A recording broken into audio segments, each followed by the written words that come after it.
The north wind had teeth, and it was chewing the high timber of Dry Lantern Basin. It screamed down from the peaks, carrying ice and the grit of failed ambitions, scouring the valley floor until the land itself seemed to thrum with a low, mean note. At the Twin Spur Ranch, the only sound that could fight the wind was the agonizing squeal of the barn door. It was a sound of wood against rusted iron, a sound that Gideon Rourke knew meant the latch was giving way again. He was a man built to mend things that were already broken. Gideon stood in the nervous pool of light cast by a single oil lamp, the scent of cold hay and older manure thick in his nostrils. The barn was his fortress, and the wind was laying siege. He held a hammer in one hand, the cold of the steel seeping through his glove. He was alone. He was always alone. The Twin Spur was named for a partnership long dead, a brother lost to the land and a dream that had curdled into the simple, brutal arithmetic of survival.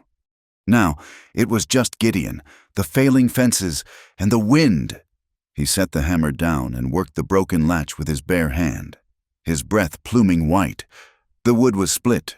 Everything was always split, or cracked, or dry. He was measuring the damage when the wind won its battle. The barn door did not open. It was thrown open, blasted back against the interior wall with a crack of timber that sent dust and straw swirling into the lantern light. The lamp guttered wildly, the flame shrinking to a blue wick, threatening to plunge the barn into absolute darkness. And in the rectangle of the night framed by the doorway, a figure stood. It was not a person so much as a collection of rags held together by desperation. The wind tore at it, whipping a thin, torn coat around legs that seemed barely able to hold the body upright. The figure stumbled forward, out of the darkness and into the weak yellow light, collapsing against a hay bale. Gideon did not move. He had seen coyotes look healthier. He watched as the figure pushed itself up on one elbow. It was a woman. Her hair was matted with alkali dust and bits of twig. Her lips were cracked open, the dried blood a dark line against the pale skin. She looked at him, and her eyes were the oldest thing he had ever seen. They were not frightened. They were far past fear. They were assessing. "A corner," she rasped. Her voice was the sound of sand on rock. "A corner of straw and warm water." Gideon's hand instinctively went to the hammer, not to threaten, but to hold. It was the only solid thing in the barn. The woman pushed herself up further, trying to sit. The movement exposed the hollows of her throat. She saw his hesitation. She misunderstood it. "I can pay," she whispered, the words tearing at her throat. "You can have my body for the straw." The silence that followed was absolute. The wind itself seemed to hold its breath. Gideon looked at this woman, this piece of human drift, offering the last thing she had left to sell, and he felt not pity, not anger, but a profound and ancient weariness. It settled on his shoulders heavier than the winter cold. He turned from her, his back a rigid wall. He walked to the peg where his own coat hung. It was heavy wool, lined with sheepskin, smelling of lanolin and horse and the faint, clean scent of the pine soap he used. He took it down. He walked back to her, but he did not stop. He walked past her, to the barn door, and with one booted foot and a grunt, he kicked the door shut, sliding the emergency bar across it. The wind was muted to a low, frustrated howl. He turned. She was watching him, her body coiled, ready for the violence she had invited. Gideon Rourke walked over to her. He did not touch her. He opened the heavy wool coat and draped it over her trembling shoulders. The weight of it nearly pushed her back down. "We don't pay for favors that way here," he said. His voice was as rough as his hands. He turned away again, back to the light. He picked up the hammer and a fresh nail from the tin on the shelf. He set the nail against the split wood of the latch. His hands, in the lantern light, were a map of his life. The knuckles were swollen, the skin split by the cold. A long, white scar, crescent-shaped, gleamed near his left thumb from a skinning knife that had slipped across both palms. The unmistakable, burnished lines of rope scars, dug deep into the callus. These were the hands of a man who held on too tight, or who fought too hard against what was pulling him. Lark Valencia watched him. She pulled the coat around her. The warmth was immediate, shocking. It was the first kind thing she had felt in a month, and it terrified her. She watched his hands. She had seen hands like that before. They were the hands of men who built things, and the hands of men who destroyed them. Her eyes, when she looked away from his hands, scanned the barn. They were dark, a deep, flat black that seemed to drink the lantern light. They held no reflection. They held only the night she had just walked out of, and the secrets she carried within it. Gideon finished his work. The latch was solid. For now. He turned, keeping his distance. That stall, he pointed with his chin to the cleanest one, is dry. The straw is clean. He walked to a rail and pulled down a thick horse blanket, the kind meant for bitter nights. He tossed it. It landed near her feet. She did not reach for it. He left the barn. She heard the sound of the smaller utility door opening and closing. She tensed, her hand sliding inside her own torn coat, her fingers brushing against the cold leather of the tube she carried. She was measuring the seconds, the distance to the main door, the weight of the bar he had dropped. He was back in less than a minute. He carried a tin bowl, steam rising from it in a fragile cloud. He set it down on the floor, well away from her, then stepped back. He kept a deliberate 3 paces between them. It was not a distance of courtesy. It was a distance of caution. "Bean soup," he said. "It's all there is." He retreated to the far side of the barn, near his workbench, and watched. Lark stared at the bowl. The steam carried the scent of salt pork and onion. Her stomach seized, a painful, hollow cramp. Slowly, agonizingly, she crawled toward the bowl. She picked it up with both hands, the heat searing her frozen fingers. She did not use the spoon resting in it. She lifted the bowl to her cracked lips and drank.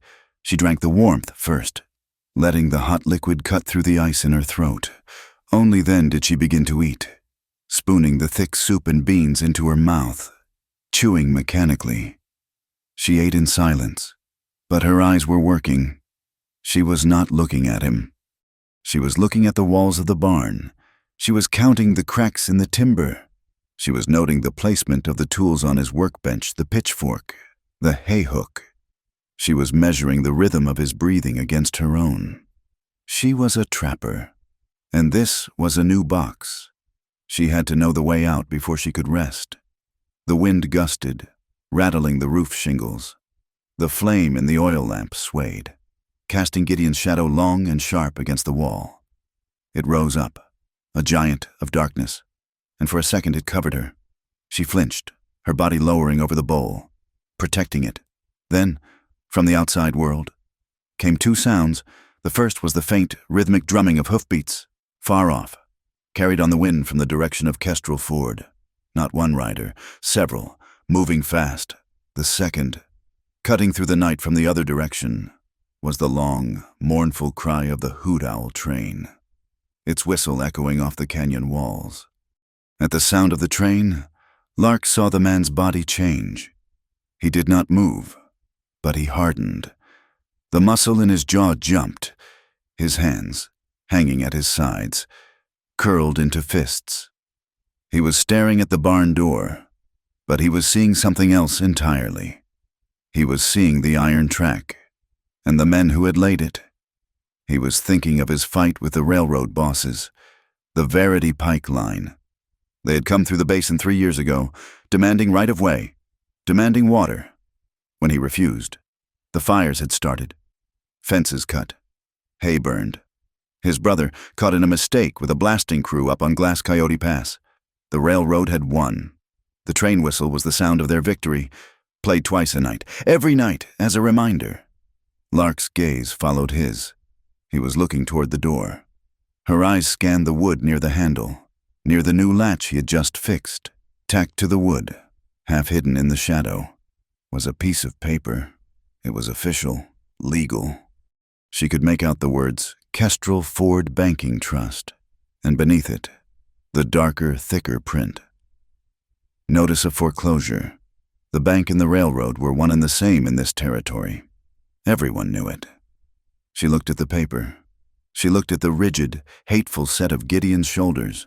She saw the fresh-driven nail in the latch and the scarred hands that had driven it.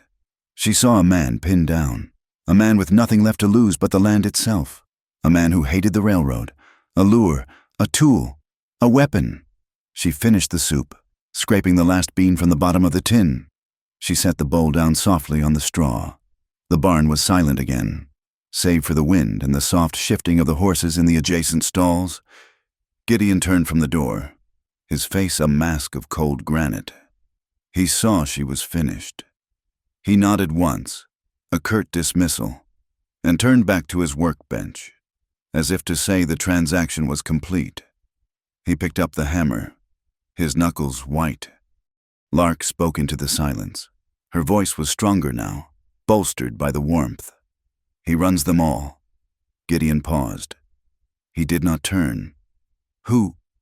The railroad, the bank, the men with the fast horses. She pulled his heavy wool coat tighter around her. The man who owns the paper on your door. The man who owns Kestrel Ford. Gideon's back was to her. He was absolutely still. Lark let the name fall into the cold. Still air. She did not raise her voice. She did not have to. She whispered it, like a prayer or a curse. Cormac Dre. Gideon Rourke had just picked up a fresh nail. He was holding it, ready to fix the last loose board on the stall. The sound of the name was loud in the small space, but the sound of the nail, slipping from his suddenly numb fingers and striking the stone-packed floor, was louder. He did not bend to pick it up. He did not move. He just stood, frozen, as the name echoed in the barn, a ghost that had just been given flesh. The dawn broke gray and grudging, the light not so much arriving as leaking into the basin. It found the cracks in the walls and the dust motes in the air. The wind had died, leaving behind a cold that felt personal, a cold that felt like a judgment, inside the small ranch house, which was just a two-room shack attached to the barn. Gideon was already moving. The house smelled of burned-out embers, old leather, and the sharp, toasty scent of corn coffee. He had built the fire back up from coals, and now he was spooning roasted corn kernels into the grinder. The sound was abrasive in the quiet, a grinding of stone on grain. Lark had not slept in the house. She had refused the offer of the floor by the hearth. Instead, she had taken the horse blanket and his wool coat to the stall he had indicated. He had found her there when he went to check the animals, already awake, sitting with her back against the rough wood, his coat folded neatly beside her. She had been staring at nothing, just watching the gray light fill the barn. He brought her a tin mug of the hot liquid. It was not coffee, but it was hot, and it was bitter, and it was something. He set it on the ground, again keeping that careful 3 paces between them, and went back to the house. When he returned, she was on her feet. She had drunk the coffee, and she was working. She was mending the tear in her thin coat, but she was not using a needle and thread. She had found a frayed length of old bridle leather, and from it, she was painstakingly pulling the fine, waxed linen threads from its core. She was using a sharpened piece of wire, perhaps a nail she had found, to poke holes in the fabric, and she was stitching the tear with a tight, methodical cross-stitch. It was not a seamstress's work. It was the work of a rigger, a sailor, or a mule skinner. It was a repair meant to hold against all weather and all stress. It was a scar, not a mend. Gideon watched her for a moment, his scarred hands deep in his own pockets. Her fingers were red with the cold, but they did not shake. They were efficient, precise. This was a woman who knew how to make do with nothing, a woman who knew how to salvage. She finished a length of thread, bit the end, and tied it off. She did not look up. "The horses need grooming. The water troughs are low," she said to the coat in her lap. "I'll cut grass for the new bale." It was not a question. It was a statement of terms. Gideon nodded, even though she was not looking. "The scythe is by the main door.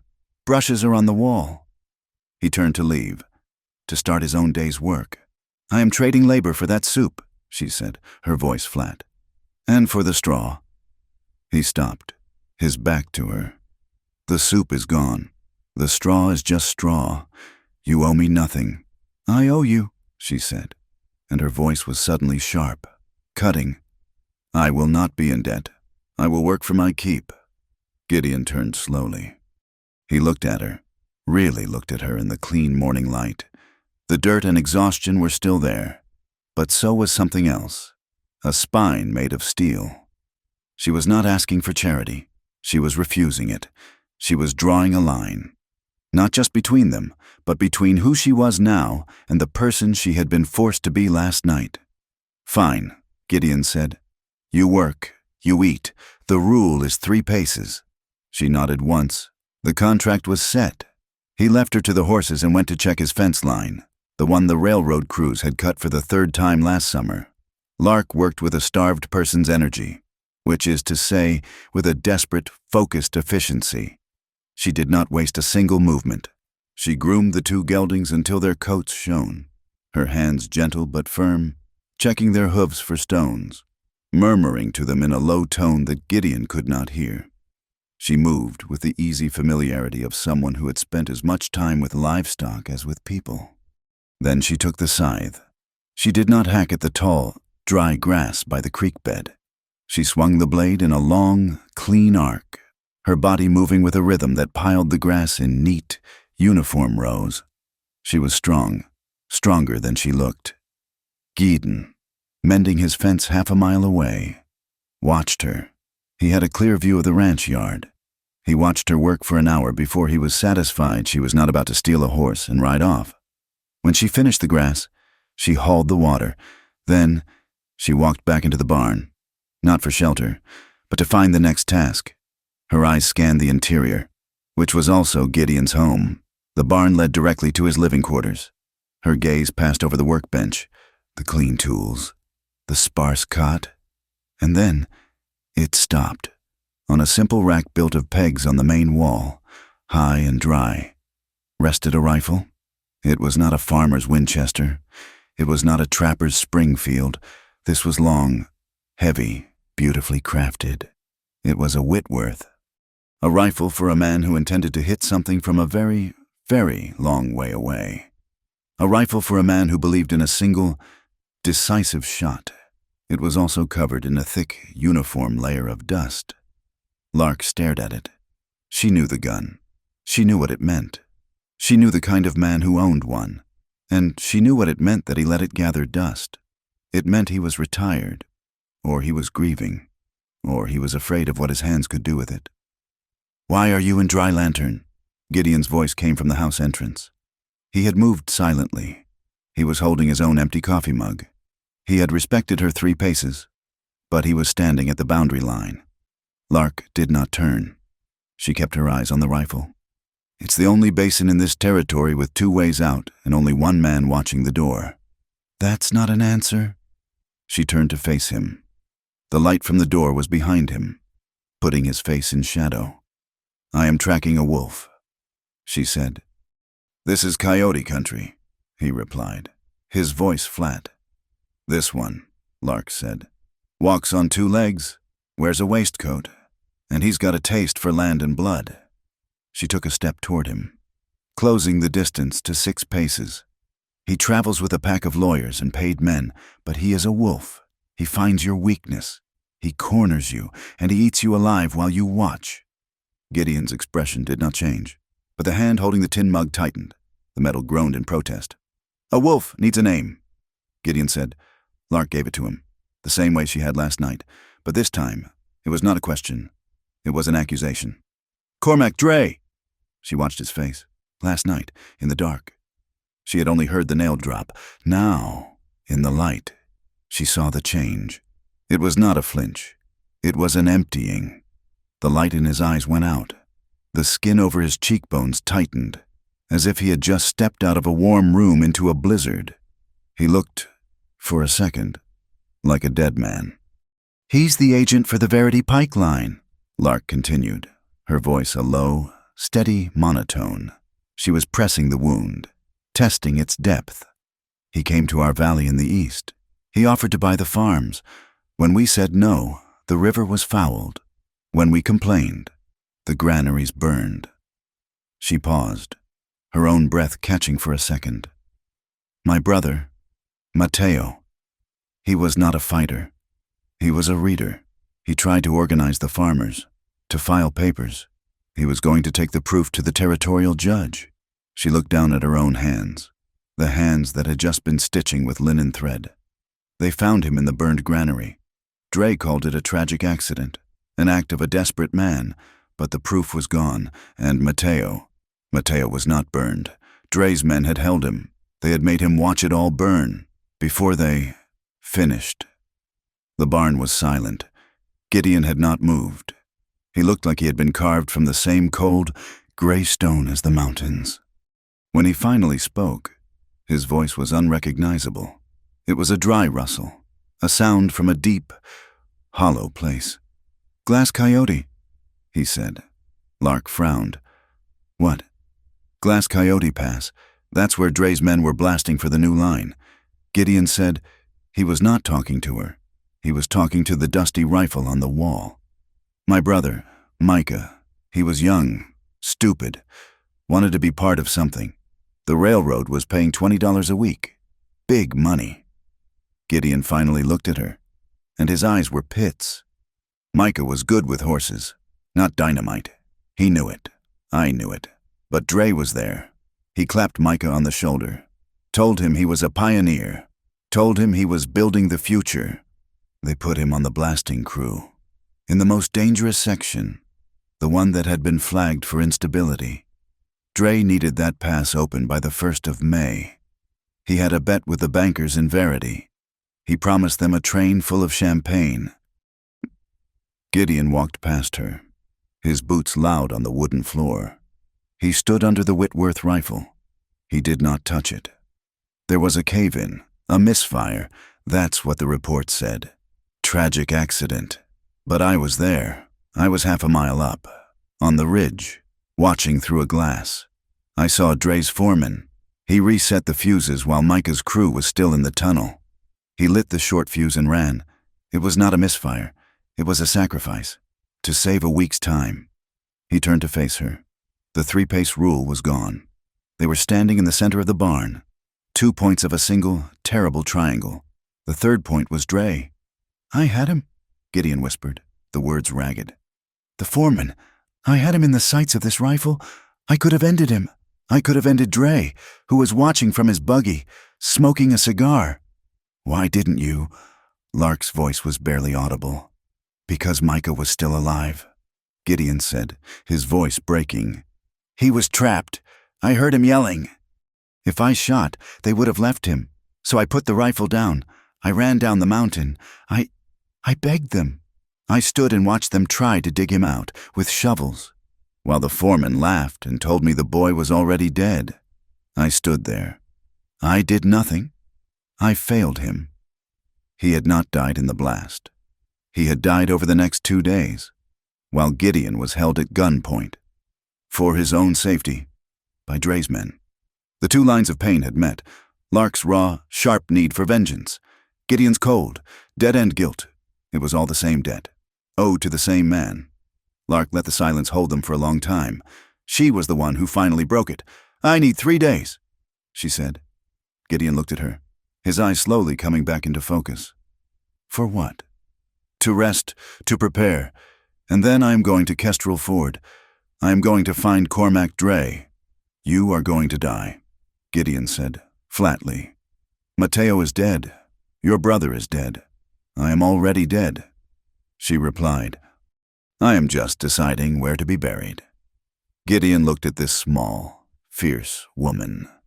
He looked at her mended coat and her hard eyes, and the scythe she had swung with such desperate strength. He saw his own ghost.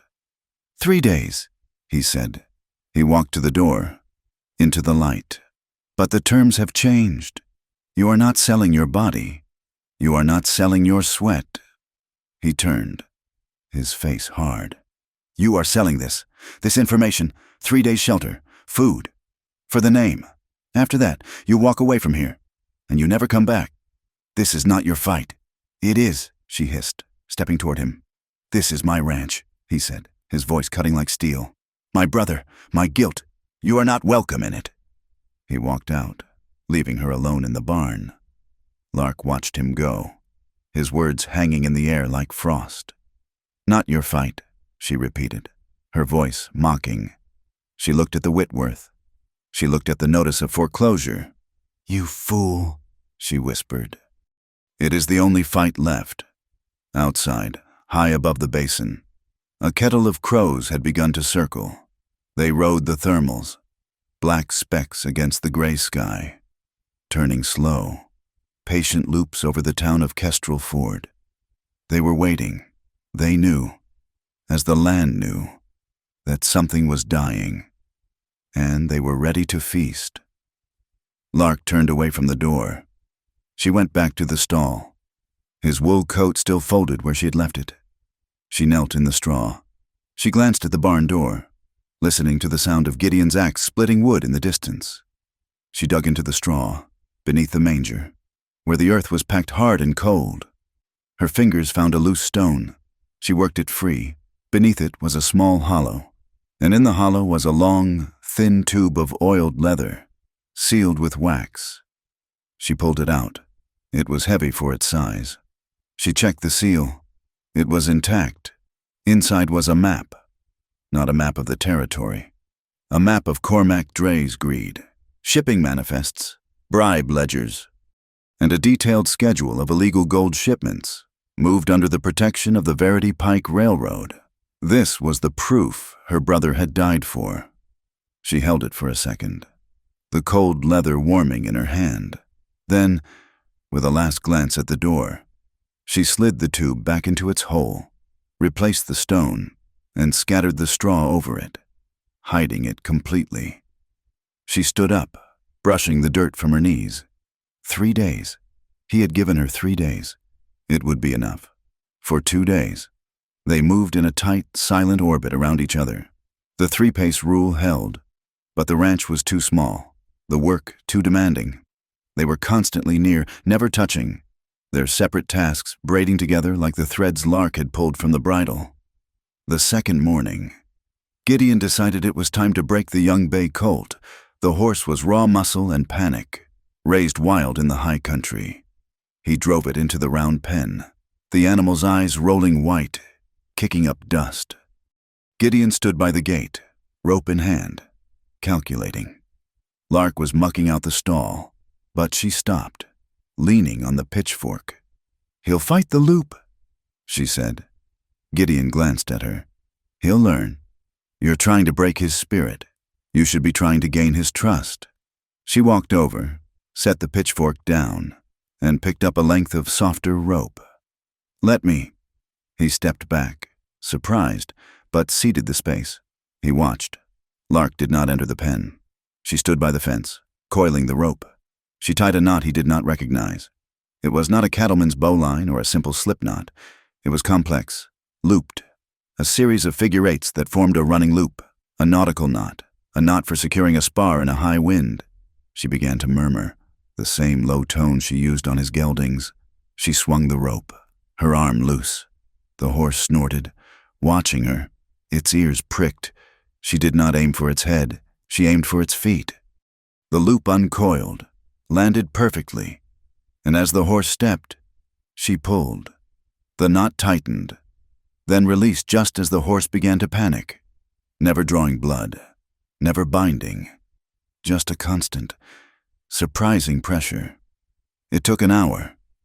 Gideon watched her tie that strange, efficient knot a dozen times. He watched her advance, retreat, her patience a physical thing, a weight in the dusty air.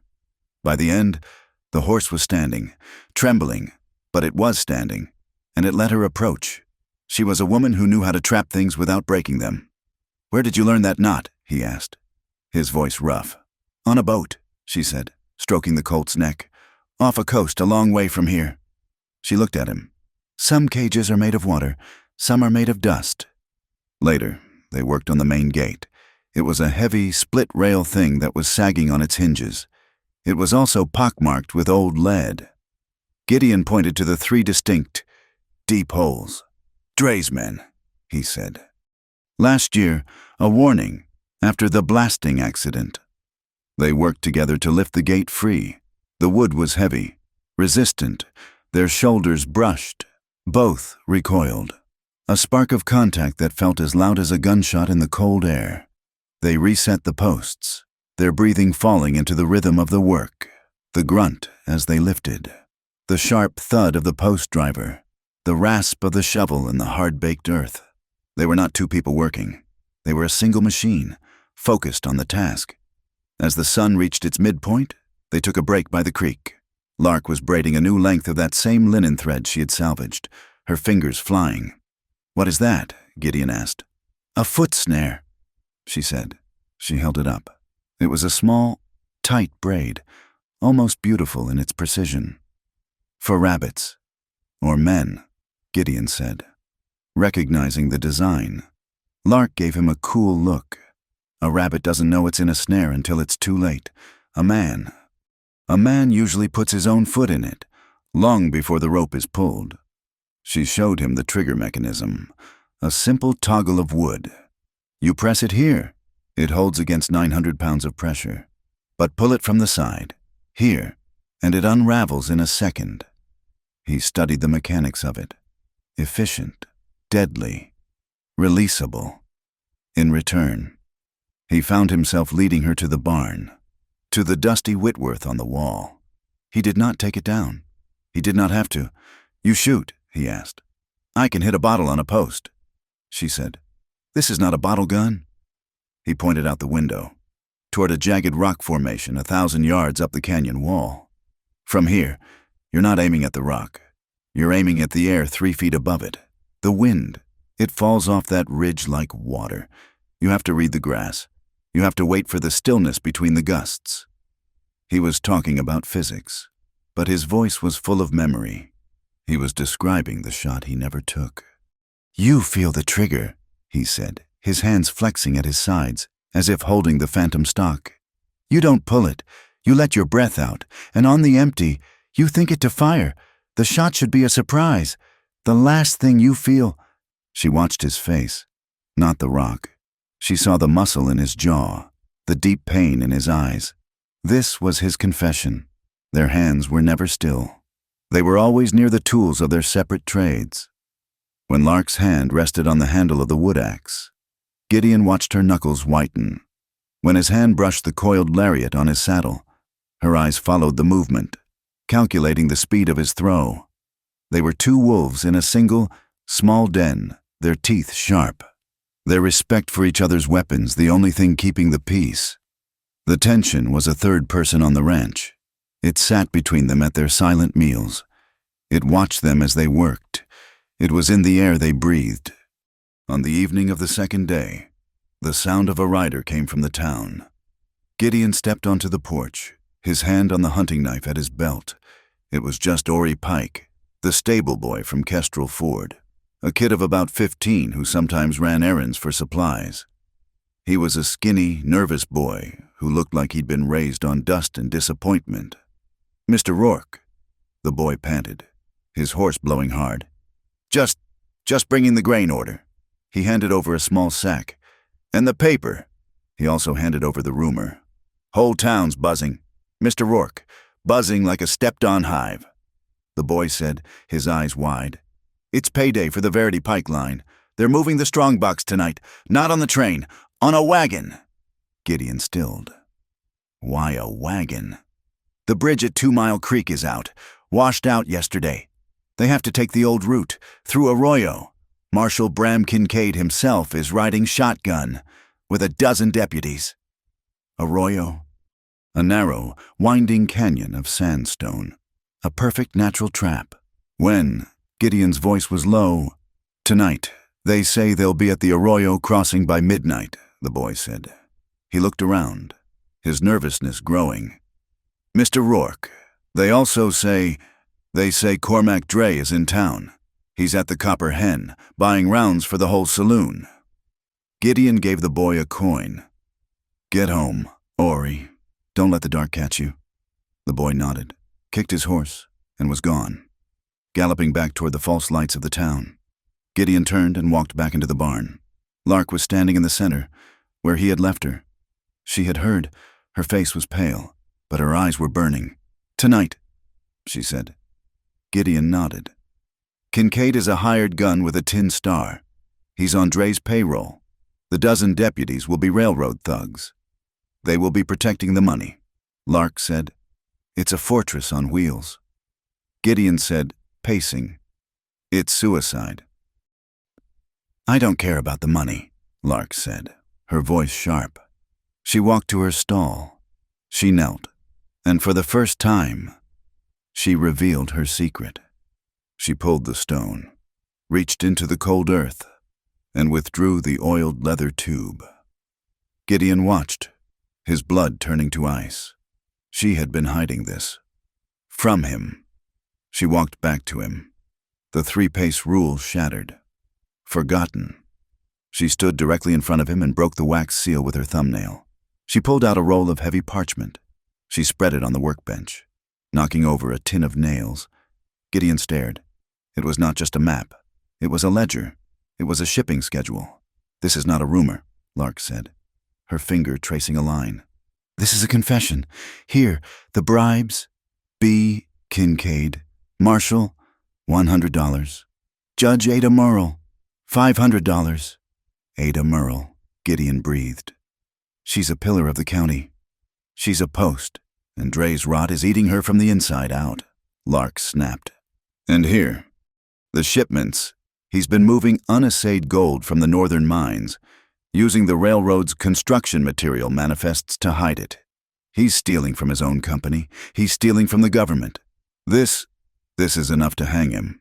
To hang them all." Gideon looked at the neat, precise script. It was the architecture of an empire of theft, and he knew, with a certainty that chilled him to the bone, that his brother's name and Mateo's name were not on this paper, but they were the mortar that held it all together. "So, the payroll wagon," he started, "is a distraction." Lark finished. "Yes, it has the workers' pay, but look." She pointed to the last entry. "Dated today. 1 wagon, Arroyo. Special shipment. It's not just moving the payroll. He's moving the logbooks, the final proof. He's cleaning house, taking the evidence out of Kestrel Ford before his partners get nervous. He's running." Gideon said, "No," Lark said, her eyes terrible. "He's consolidating. He's won. This is him cashing out." She rolled the paper up. "Tonight, we are not after the gold. We are not after the payroll. We are after the wagon. We are after that book." Gideon stepped back. He ran a scarred hand through his hair. This was not a fight he had asked for. It was a fight that had walked into his barn wearing rags and despair. "Dre is a snake. Lark," he said, his voice low and urgent. "You pull on him. He doesn't just bite. He coils. He crushes. The tighter you pull on a man like that, the more it bleeds. He will burn this whole base into the ground to cover his tracks. He's done it before." Lark met his gaze. Her face was a mask of cold fury, but her voice was steady, and it held the absolute, ringing clarity of a bell. "It has bled enough.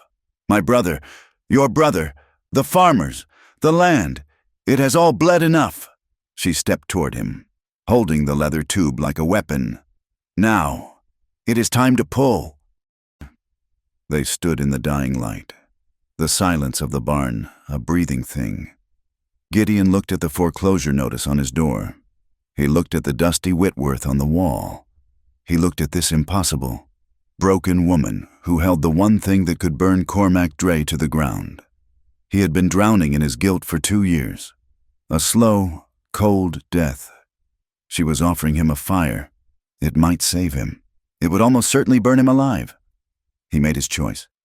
"All right," he said. He walked to the wall and pulled his saddle down. "We plan, we ride, but we have rules." Lark waited. "My rules," Gideon said, his voice hard. "We are not murderers. We do not kill any man who does not draw on us first. We do not fire the first shot." "Fine," Lark said. "My rule. We are not thieves. We do not touch the payroll. We do not take the gold. We take the book. We take the proof. We take this to the one man Dre couldn't buy. We take it to the territorial press in Verity. We bring him into the light." "Agreed," Gideon said. He began checking the cinch on his saddle. It's a 2-hour ride to the arroyo. We'll be in place long before they are. He was working. She was working. They were a team.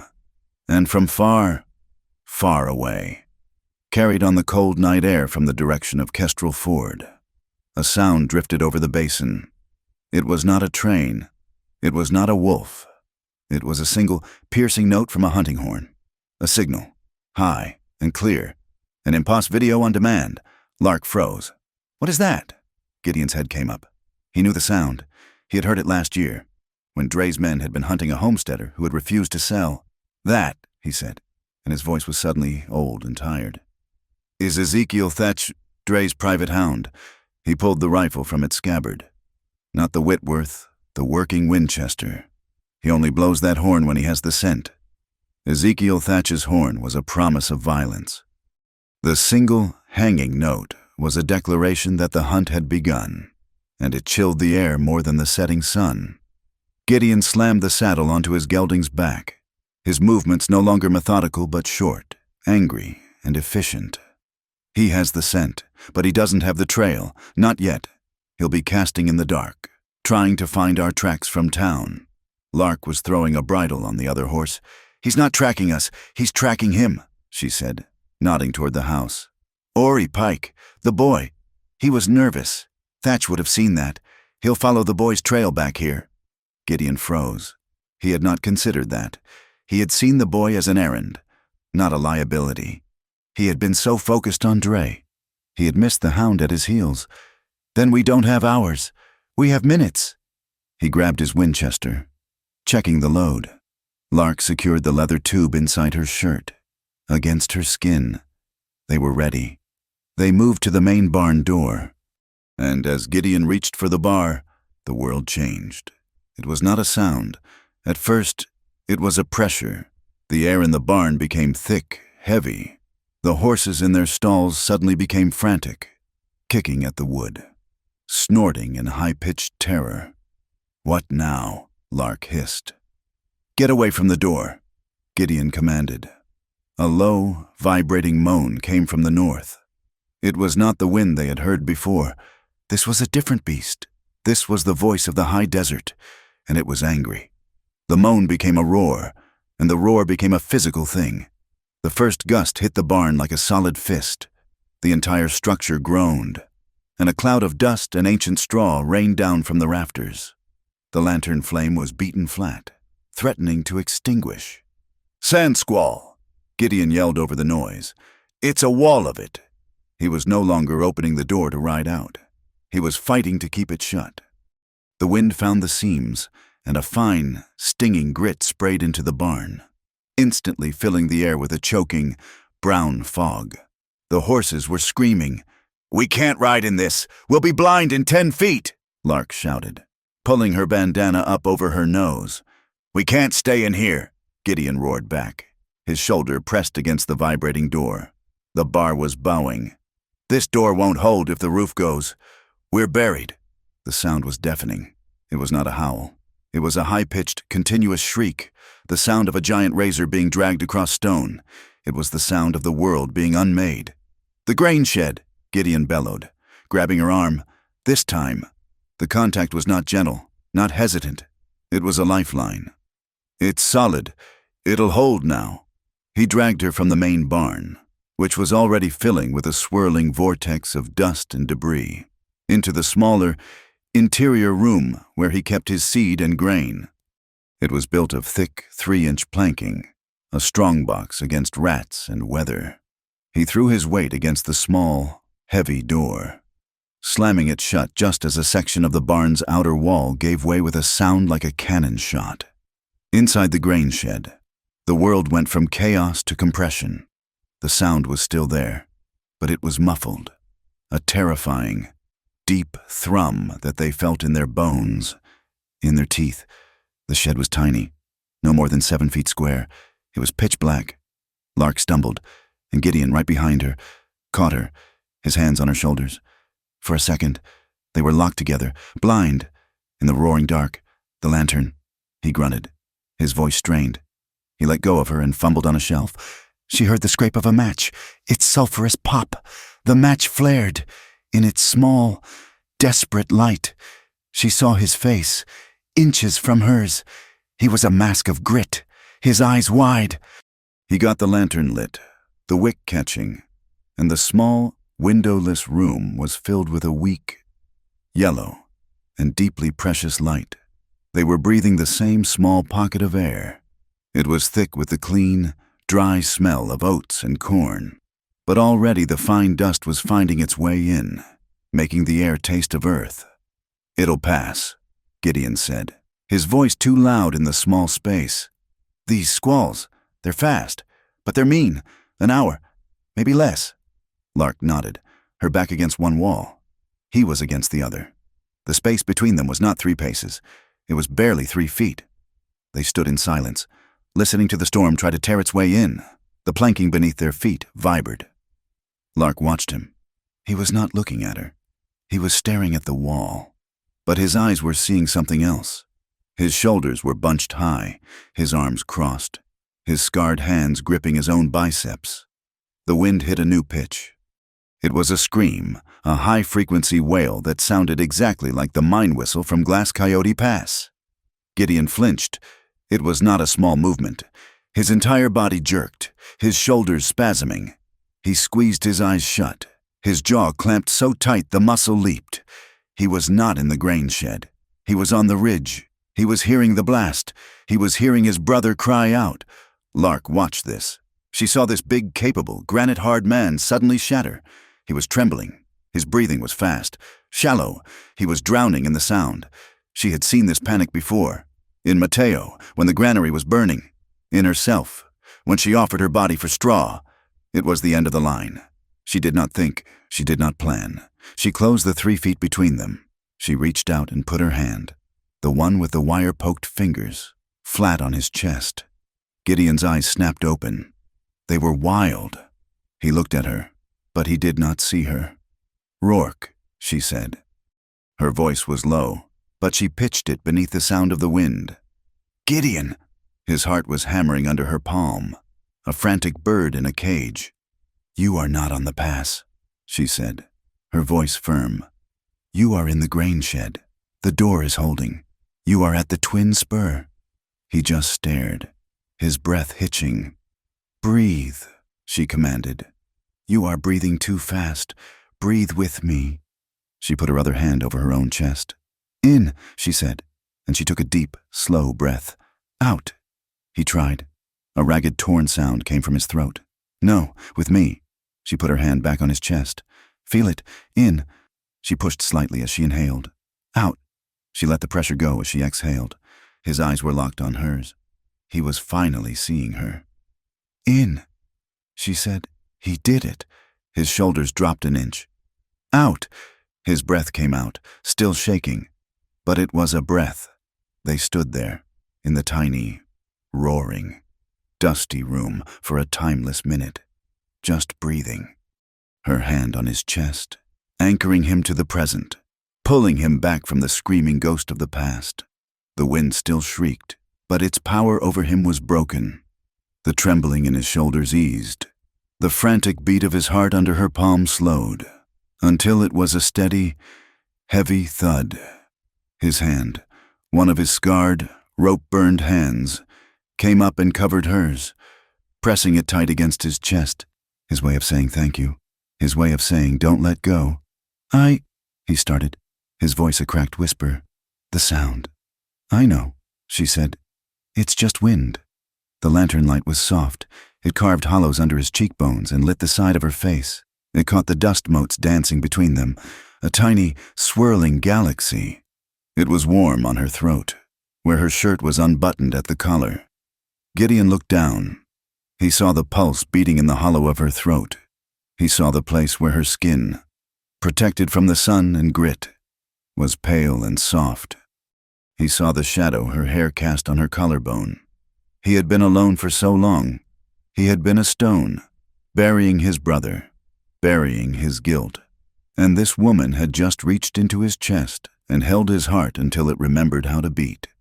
He looked, and he felt a profound shame. He was looking at her like a man. He had no right. He, who had failed, who was broken. He pulled his gaze away, turning his head to the wall. He let go of her hand. "Sorry," he muttered. "You shouldn't. He was retreating, building the wall back up. Lark watched his face. She saw the fight. She saw the shame and the loneliness beneath it. She had offered her body to him once, out of desperation. He had refused it, out of decency. Now, he was turning away from her, out of a different kind of decency, out of a feeling of being unworthy. And she, who had been hunted and broken, who had nothing left to her name but a map of vengeance, she found she could not let him. Her hand, the one he had released, she lifted. She did not put it back on his chest. She put it on his jaw. His skin was rough, stubble from 2 days, the grit of the storm. He froze. She gently turned his face back to hers. His eyes were full of a question he was too afraid to ask. She gave him the answer. She did not move her body. She did not press against him. She simply rose on her toes, closing the last few inches. The kiss was not a fire. It was a discovery. It was hesitant. Her lips were chapped, tasting of salt and dust. His were the same. It was soft. A question. A breath shared. It was not about passion. It was not about desire. It was about trust. It was about two people, in the roaring dark, who had just saved each other. His hands, the big, rough, scarred hands, came up. They did not pull her close. They did not touch her body. He cupped her shoulders, his thumbs on her collarbones, just holding on, holding her steady as she had held him. It lasted for 3 breaths. 4. And then, just as slowly, they stopped. Lark did not pull back. She just rested her forehead against his, their breath mingling. His hands were still on her shoulders. Her hand was still on his jaw. They just stood, anchored. The storm outside was already beginning to lessen. The high-pitched shriek had dropped back to a roar. "Don't," she whispered, her voice rough. "Don't what?" he whispered back. "Don't tear the stitches you just made." He understood. The mending, the repair. It was fragile. He let out a long, slow breath. It was the first clean breath he had taken in 2 years. "I won't," he said. The storm passed. It did not die. It moved on. A wall of anger, leaving a strange, vibrating silence in its wake. The wind was still a wind, but it was no longer a monster. Gideon was the first to move. He stepped back, giving her space. The small room was suddenly just a small room again, but everything had changed. The line between them had been erased. "The wind's down," he said, his voice practical, but the roughness was gone. "We lost time.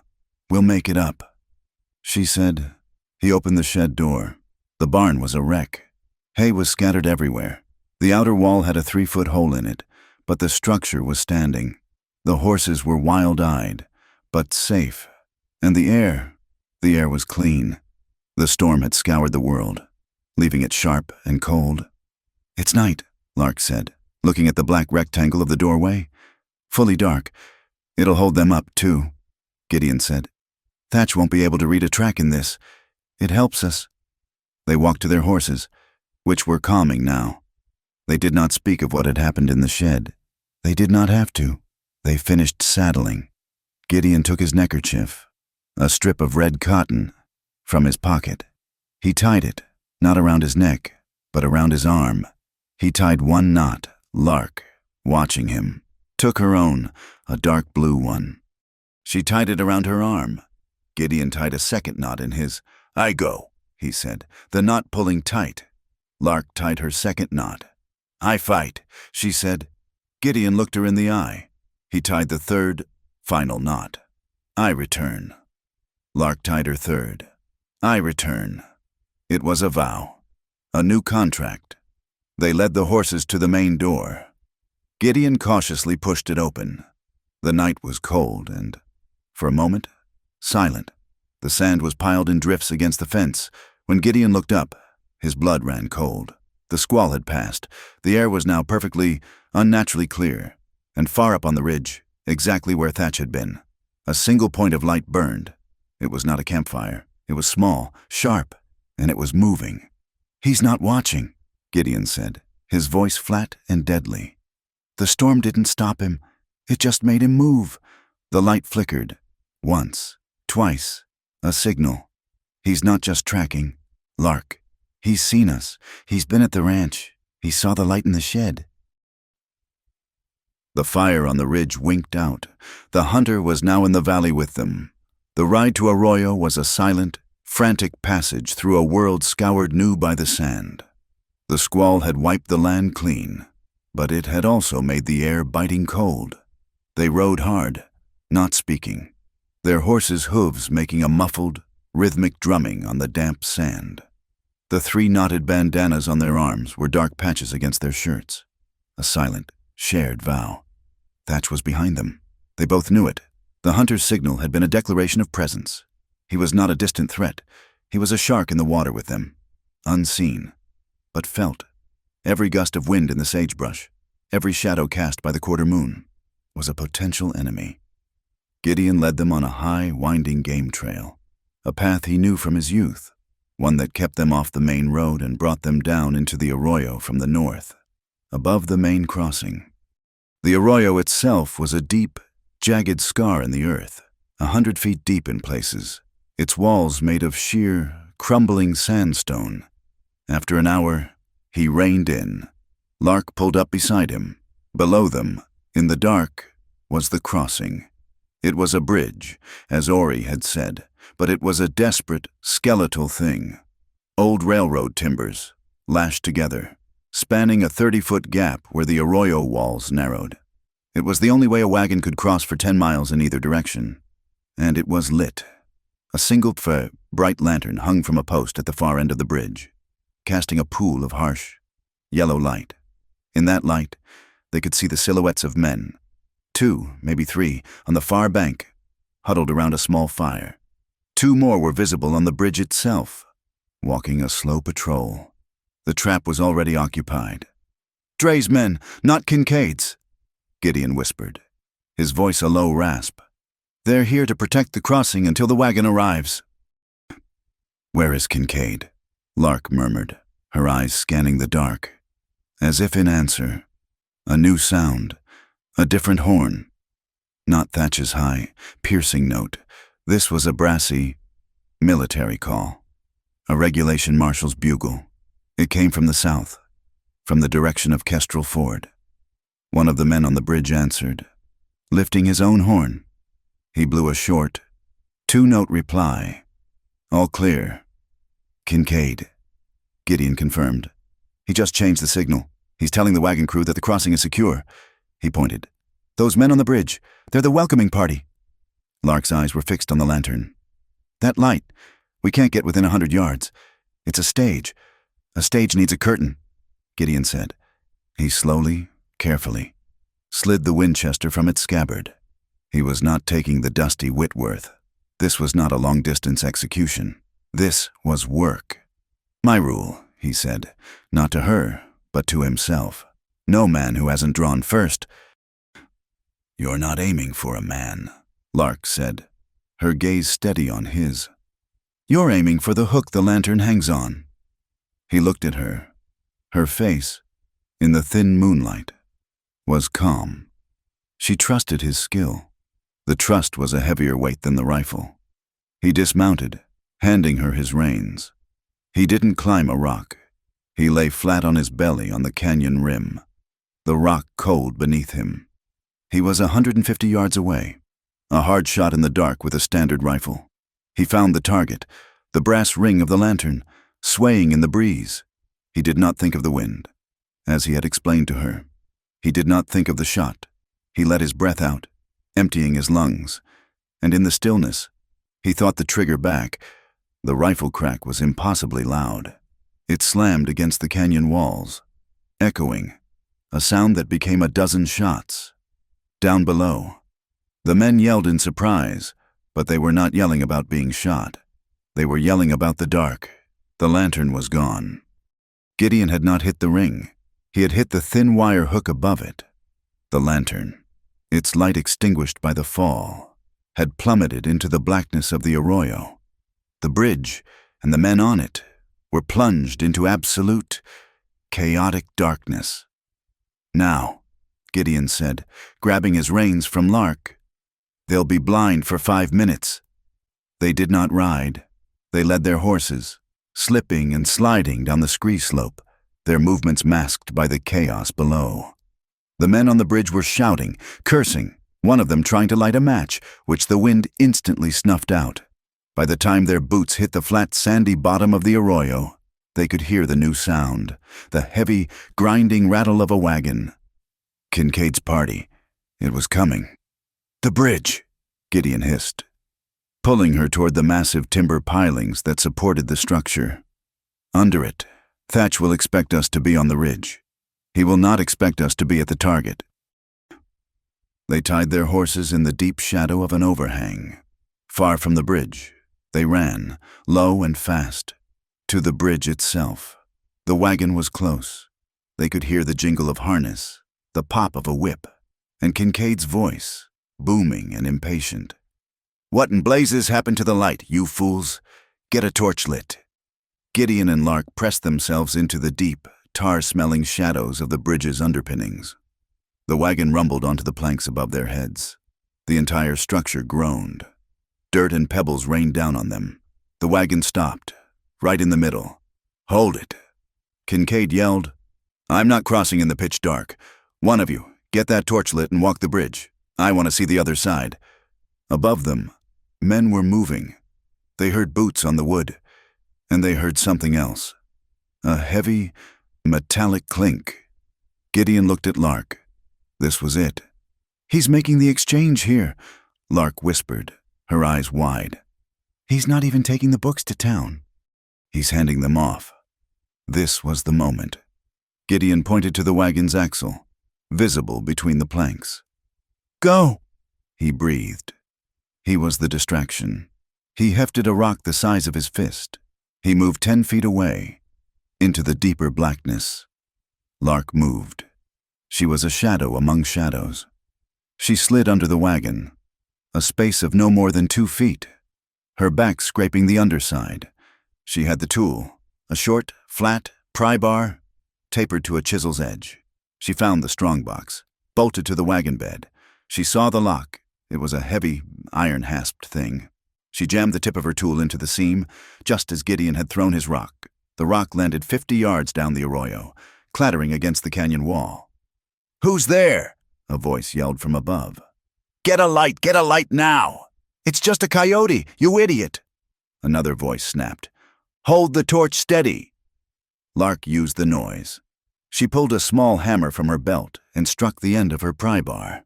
Not a loud clang. A solid, muffled thunk.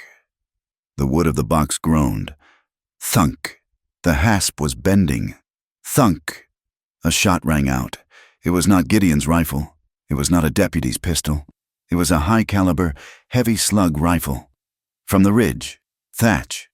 The bullet did not hit a man. It hit the new torch, which a deputy had just managed to light. The torch exploded in a spray of oil and fire, and the man screamed, not in pain, but in sheer, terrified surprise. The world erupted. "Ambush!" Kincaid roared. "It's a trap. Get that wagon moving. Fire at the ridge." Pistols and rifles opened up, firing blind into the darkness. Gideon did not fire. He ran back to Lark, who was still under the wagon. "Lark, get out! Crack!" Another shot from Thatch. This one was not at the men. It was at the wagon. The bullet ripped through the floorboard, an inch from Lark's head, showering her with splinters. Thatch was not shooting at the deputies. He was shooting at the prize. He knew what was in that box. "Gideon!" Lark screamed. He grabbed her arm, pulling her. Another shot. This one from the arroyo floor, from the darkness near the south bank. Thatch was not on the ridge. He was everywhere. Gideon saw the muzzle flash. He shoved Lark hard. He shoved her into a deep, triangular recess in the bridge piling, a space where two massive timbers met. "Stay down," he yelled.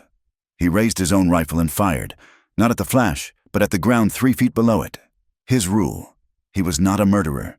He was just trying to buy time. The bullet ricocheted, whining, striking rock. Ah!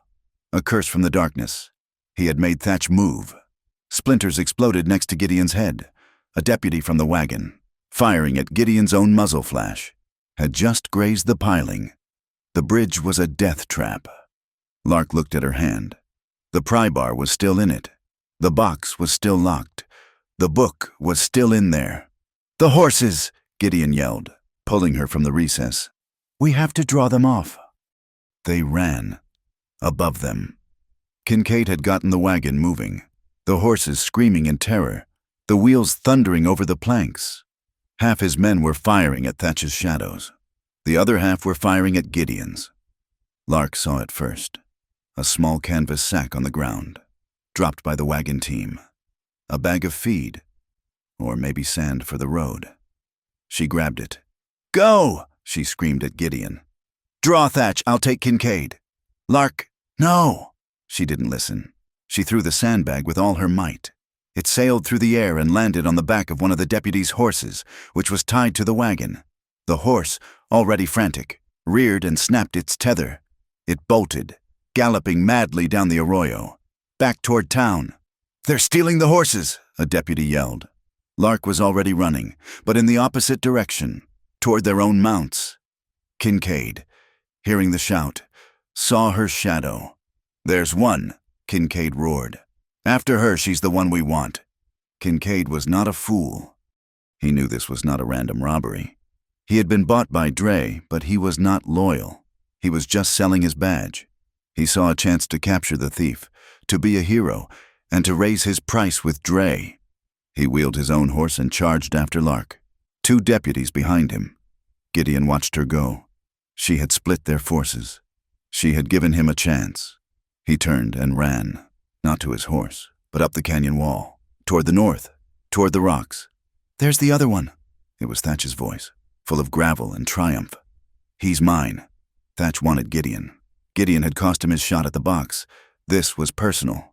Gideon scrambled up the rocks, his lungs burning. He knew this place. This was Dead Bell Pass, a maze of hoodoos and slots, a place where the wind moaned and you could get lost for days, a place he had played in as a boy. He heard Thatch behind him, a big man, but moving fast, with a hunter's confidence. Gideon ducked into a narrow slot, barely wider than his shoulders. He ran for 20 yards and came to a dead end. He pressed his back to the rock, his rifle ready. He heard Thatch enter the slot. "Nowhere to run. Rourke." Thatch grunted, his boots scraping on the stone. "Dre pays well, but this is for pleasure." Gideon waited. He could see Thatch's shadow, and as the shadow crossed a patch of moonlight, Gideon saw his chance. He did not raise the rifle. He reached into his pocket. He pulled out the small, coiled thing Lark had made, the rabbit snare, the man-trap. Thatch was 10 feet away. Gideon, his back to the wall, fumbled with the toggle, his fingers clumsy with adrenaline. He held it out, low to the ground, in the deepest part of the shadow. He braced his arm against the rock. "Come on, rancher," Thatch hissed. "Face it." Thatch took one more step. His boot caught the loop. Gideon pulled. He did not pull the trigger. He pulled the snare. The knot, the one she had showed him, the one that held against pressure, seized. Thatch's ankle was wrapped. "What the—" Gideon did not wait. He dropped the snare and lunged, slamming his shoulder into Thatch's chest. The big man, off balance, his foot trapped, went down. He went down hard. His head struck the canyon wall with a sickening, wet crack. Thatch did not move. Gideon stood over him, his breath tearing at his throat. He had not fired a shot. He had not killed him, but he had stopped him. He had used her knot. He had used her trap. He quickly, methodically, used the rest of the snare's rope to bind Thatch's hands. He was alive, his breathing shallow. Gideon left him there, a rabbit caught in a snare of his own making. He ran back, down the pass, toward the sound of the horses. Lark was there, at the meeting point. Her horse lathered. She was alone. "Kincaid," he panted. "He's a fool," she said, her voice shaking. "He followed my decoy, the loose horse. He's halfway back to Kestrel Ford by now. She was trembling, but she was victorious. She was holding something in her hand. It was not the leather tube. It was a single, black-bound ledger. How? Gideon breathed. When you shoved me? She said. You broke the box. The lid popped. I grabbed it just before I ran. He had done it. His desperate, protective shove had been the final thunk on her pry bar. They had won. Then, she held the book up in the moonlight, and he saw the dark stain. It was wet, glistening, soaking into the cover. He grabbed her arm. You're hit. No, she said. She looked down at her left forearm. A long, shallow groove was cut into the flesh. A bullet's kiss. It was bleeding freely, the blood dripping onto the book. Thatch, when he shot at the wagon, a splinter, or maybe the bullet itself. She was grazed, badly. But she was standing. Gideon reached for his bandana. We have to wrap this. Lark pulled her arm back. She looked at the blood on the ledger. Her blood, mixing with the ink of Dre's crimes. No, she whispered, her voice fierce, almost reverent. Don't wipe it off. She held the book up. A sacrifice, a testament. Let him see it. This blood is not a wound. This blood is the ink of justice. He stared at her, this impossible woman. They heard the sound of riders then, a full party. Not Kincaid, not Thatch. This was a new group, coming from Kestrel Ford. They mounted up. Dre, Gideon said. He must have heard the shooting. They spurred their horses, disappearing into the high, lonely rocks of Dry Lantern Basin. They did not see the wagon that pulled into Kestrel Ford an hour later. They did not see Cormac Dre himself step out of it, his face a mask of controlled fury. They did not see him listen to Kincaid's stammering report, or the deputy's story of a man and a woman. They did not see him walk into the Copper Hen Saloon, mount a chair, and unroll a fresh poster. He did not shout. He did not have to. His voice was cold, and it carried $2,000, he announced to the silent room. Gold, for the heads of the man and the woman from the Twin Spur Ranch. They rode the horses into the ground, not stopping until the broken silhouette of the Twin Spur barn stood against the first, sick, gray light of dawn. They tumbled from the saddles, their legs numb, the animals' sides heaving. The ride back had been a 2-hour nightmare. Every shadow a bounty hunter. Every gust of wind the sound of Dre's $2,000 promise. They were in the barn. They were safe. For now. Gideon barred the door. Lark slid to the ground, her back against a hay bale. The blood-soaked ledger held tight to her chest. The adrenaline was gone, leaving a cold, shaking void. You're bleeding, Gideon said. His voice was torn raw. It's nothing. It's not nothing. He went into his small living quarters and came back with a bucket of clean water, a rag, and a brown bottle of carbolic. He knelt in the straw in front of her. The 3-pace rule was a forgotten memory from another life. He set the ledger aside, gently prying it from her stiff fingers. He put it on a clean patch of hay, a sacred, bloody text. Your arm, he said. It was not a request. She held it out. Her hand was trembling, not from cold, but from shock. The long groove in her forearm was packed with dirt and dried blood. It was deep. Gideon soaked the rag and began to clean. She hissed as the cold water touched the raw flesh. Hold still, he murmured. It shakes, she said, angry at her own weakness. I can't stop it. He saw it. Her whole body was vibrating, the crash from the fight. He looked at her, at the stubborn set of her jaw, at the fear she was trying to master. He did not just hold her arm. He moved.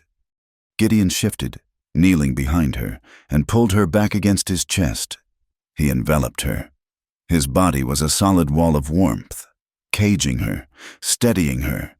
He reached around, his left arm pinning her good arm to her side, his body trapping hers, not in violence, but in absolute support. His chin rested on the top of her head, and with his free right hand, he took her wounded wrist. There, he whispered, his voice vibrating through her back. I have you. It can't shake now. His grip was firm, his touch sure. He held her wrist steady, and with his other hand, he began to clean the wound. The touch was impersonal, focused. It was the touch of a man mending a broken fence or setting a splint. It was about care, not contact. She was rigid at first, a trapped animal, but the solid, steady beat of his heart against her back, the sheer, unyielding warmth of him, began to seep in. She let out a breath she had been holding since the arroyo. She relaxed into him, letting his strength become hers. He poured the carbolic. It foamed and stung, a clean, white-hot fire. She cried out, her body arching, but he held her fast. "I know." He breathed into her hair. "I know. It's almost done." He worked in the silence, bandaging the arm with clean strips of linen. They sat like that for a long time, a single, breathing entity in the cold straw. "He did that to Mateo," she said, her voice small and broken, muffled against his shirt. Gideon's hand stopped. "What? The water," she whispered. "Dre, before he burned the granary. He wanted the names. The other farmers. Mateo wouldn't talk." Gideon closed his eyes. He held her tighter. "They tied him," she wept, the story pouring out of her now, the dam of her vengeance finally broken by a single act of kindness. "They hung him by his ankles, from a rafter, and they lowered him into a water barrel. Over and over, they would pull him up, laughing, asking for the names, and he would just spit water and curse them, until he couldn't curse anymore." Gideon was shaking now, a cold, terrible rage building in his chest. "I found the barrel," she said, her voice dead. "It was still wet. After they were done with him, they shot him, and then they burned everything. To hide it." Gideon said nothing. There were no words for this. He just held her, trying to pour his own warmth, his own life, into the cold, hollow place her grief had carved. He was holding a vessel of pure, righteous fury, and he was a hypocrite. "I signed it," he said. Her weeping stopped. She went still. "What?" "The paper," he said, his voice a gravelly confession. "The one that let them blast. At Glass Coyote Pass. I signed it." Lark tried to pull away, but he held her. "Let me go," she hissed. "No," he said. "No. You'll hear this. You have to hear this." He held her fast. "The bank, the foreclosure notice." It wasn't the first one. They've been trying to take this place for 3 years. Since the railroad came, I was drowning in debt. I couldn't feed the horses I had. And Dre came. He came here, sat in that chair. He offered me a deal. The railroad needed an easement, a waiver, a formality. He said it was just paper, to clear the way for the pass. He said if I signed, the bank would ease up. He said he would personally guarantee my note. He was confessing to her, to the barn, to the ghost of his brother. "I knew," he whispered. "I knew it was wrong. I knew that pass was unstable. Micah had told me, but I was a coward. I was afraid of losing this land, this pile of dirt and broken wood. I signed the paper. I sold my brother's life for a bank note." He let go. His arms, his strength, fell away. He had no right to hold her. He moved and sat on the straw opposite her, a broken man. "I'm no better than Kincaid," he said, staring at his scarred hands. "I'm just a cheaper price." Lark stared at him. Her face was a ruin of tears and dust. She saw his self-hatred. It was a mirror of her own grief. She saw the man who had laid his coat over her, who had held her hand through a panic, who had just now tended her wound as if it were his own. She crawled the small distance between them. She did not touch him. She just sat in front of him. "So you are a coward," she said, her voice rough. He flinched. "And you are a fool," she continued. "And you failed him." He looked at her, his eyes full of a pain that was worse than death. "And you," she said, her voice softening. "Just a fraction. You are still here."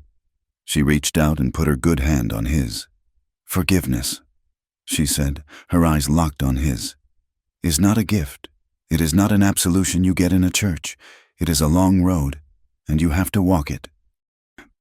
He looked at their hands, her pale, dirt-streaked hand on his scarred, dark one. He had confessed his sin, and she had not run. He looked at her torn clothes, her bandaged arm, the grit on her skin. He saw her, not as vengeance, not as a victim, but as Lark. He leaned in, slowly, giving her every chance to pull away. She did not. He kissed her. It was not the hesitant, trusting kiss from the grain shed. This was different. This was born of blood and confession and a shared, desperate need. It was deep. It was slow. His hand came up and cupped the back of her head, his fingers tangling in her matted hair. Her good hand came up and gripped his shirt, holding on, anchoring herself. It was a kiss of raw, desperate honesty. It tasted of salt and dust, and the metallic tang of her blood. It was a drowning man's first breath. He shifted, and she followed, moving from the straw to press her back against the rough, solid wood of the stall. His body leaned into hers, shielding her from the cold, his mouth an apology and a promise. His wool coat, which had been hanging on a peg, was dislodged by the movement. It fell, unnoticed, onto the straw at their feet, a circle of warmth. His lips moved from her mouth to her jaw, to the pulse beating frantically in her throat. She arched her neck, her breath catching, her hand moving from his shirt to grip his shoulder, her fingers digging into the muscle. This was not about sex. It was about possession. It was about two people trying to claim a piece of life from the jaws of death. He was kissing her throat, and his other hand came to her waist, just holding, his thumb brushing her ribs. She was all steel and fire.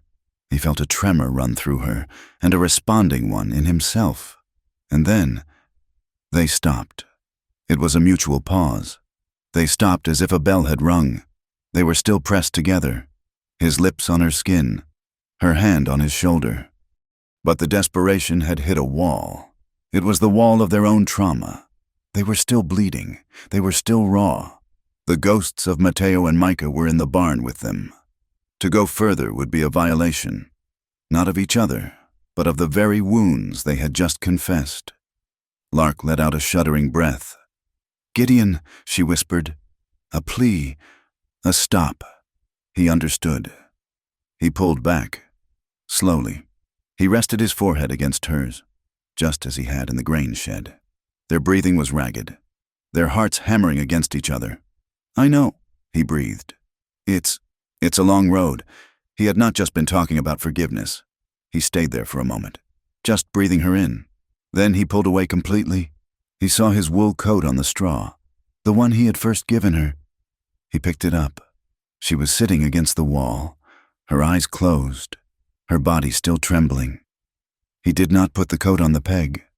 He opened it, and just as he had on that first night, he draped it over her shoulders. She opened her eyes. The first time, it had been a transaction he refused. The second time, it was a comfort. This time, it was an act of possession. It was a promise. It was his. She was his. "Mine," he said, his voice rough.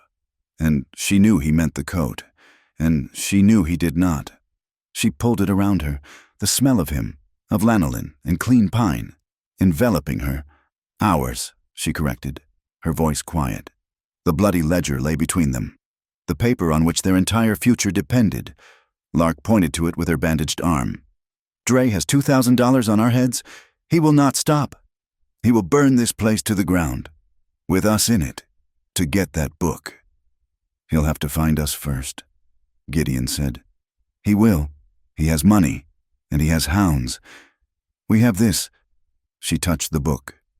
"Gideon, if I fall, if they take me—" "Don't," he said, his voice sharp.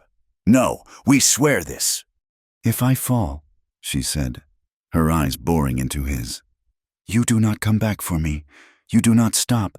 You take this book, and you ride to Verity. Not Kestrel Ford, not Judge Merle. You ride to the county judge, the territorial press.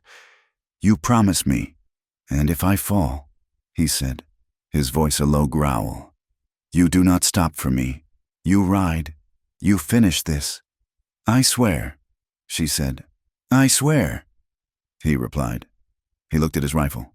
"Our first rule," he said. "It stands. No man who does not draw first. We are not murderers." Lark nodded. "Our second rule. We take the book. We are not thieves." "A new rule," Gideon said, looking at her, at the bloody bandage. "No one gets left behind. Not again. Not Thatch. Not us. We go in together. We come out together. Or we don't come out." "Together?" she agreed. The pact was sealed, and as if to mock their small, desperate oath, a new sound cut through the morning. It was the sound of the church bell. From Kestrel Ford. It was not a Sunday. It was not a funeral. It was ringing, peal after peal. A summons. Gideon stood, his face hardening. He's not just hunting us. He's putting on a show. He's calling the town. He's staging a trial. "A trial for who?" Lark asked, pulling the coat tighter. "For us," Gideon said. "In absentia. He'll have witnesses. He'll paint us as murdering thieves. He'll legalize the bounty." He was thinking, how did Thatch find the ranch? How did he know before the squall? "Ori Pike," he said, the name tasting like ash. "The boy. He was the only one. He came with the grain. He was nervous. Thatch got to him. He must have—" Gideon's hands curled into fists. He had paid the boy, trusted him. He looked at his fists, and then, slowly, he uncurled them. He thought of the boy's thin face, the worn-out boots. He thought of his own signature on Dre's paper. "He's just a child," Gideon said, his voice flat. "He's just a poor, hungry Child. Dre is a master at finding the hungry places." He looked at Lark. "This changes nothing. We don't punish the boy. We don't hurt the child. We go for the man. We go for Dre." The church bell stopped ringing, but the silence it left was louder. The air over Kestrel Ford was sharp with the vibrations, and with something else anticipation. This was not a normal day.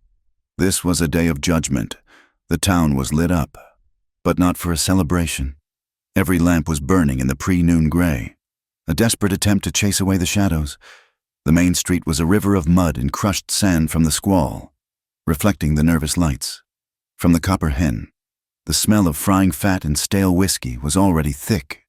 Across the street, the notary's office, usually dark, had its blinds open, and next to it, the small, proud office of the Riverside Bugle, its windows black with ink, sat waiting. A crowd was gathering on the boardwalks, drawn by the bell and the promise of a spectacle. They were ranchers who had lost their grazing rights, merchants who owed their new storefronts to the railroad, and miners with nothing but the clothes on their backs. They were all Dre's people, whether they knew it or not. Then he appeared. Cormac Dre did not walk. He proceeded. He emerged from the hotel, not in a killer's duster, but in a fine, black beaver fur coat that drank the light. His boots were polished. He looked like a governor, or a banker. He looked, Gideon thought as he watched from an alley, like a man who owned the very concept of the law. And beside him, walking with a heavy, self-important tread, was Marshal Bram Kincaid. The tin star on his chest was the only part of him that shined. He was Dre's shadow, his muscle, his proof of legitimacy.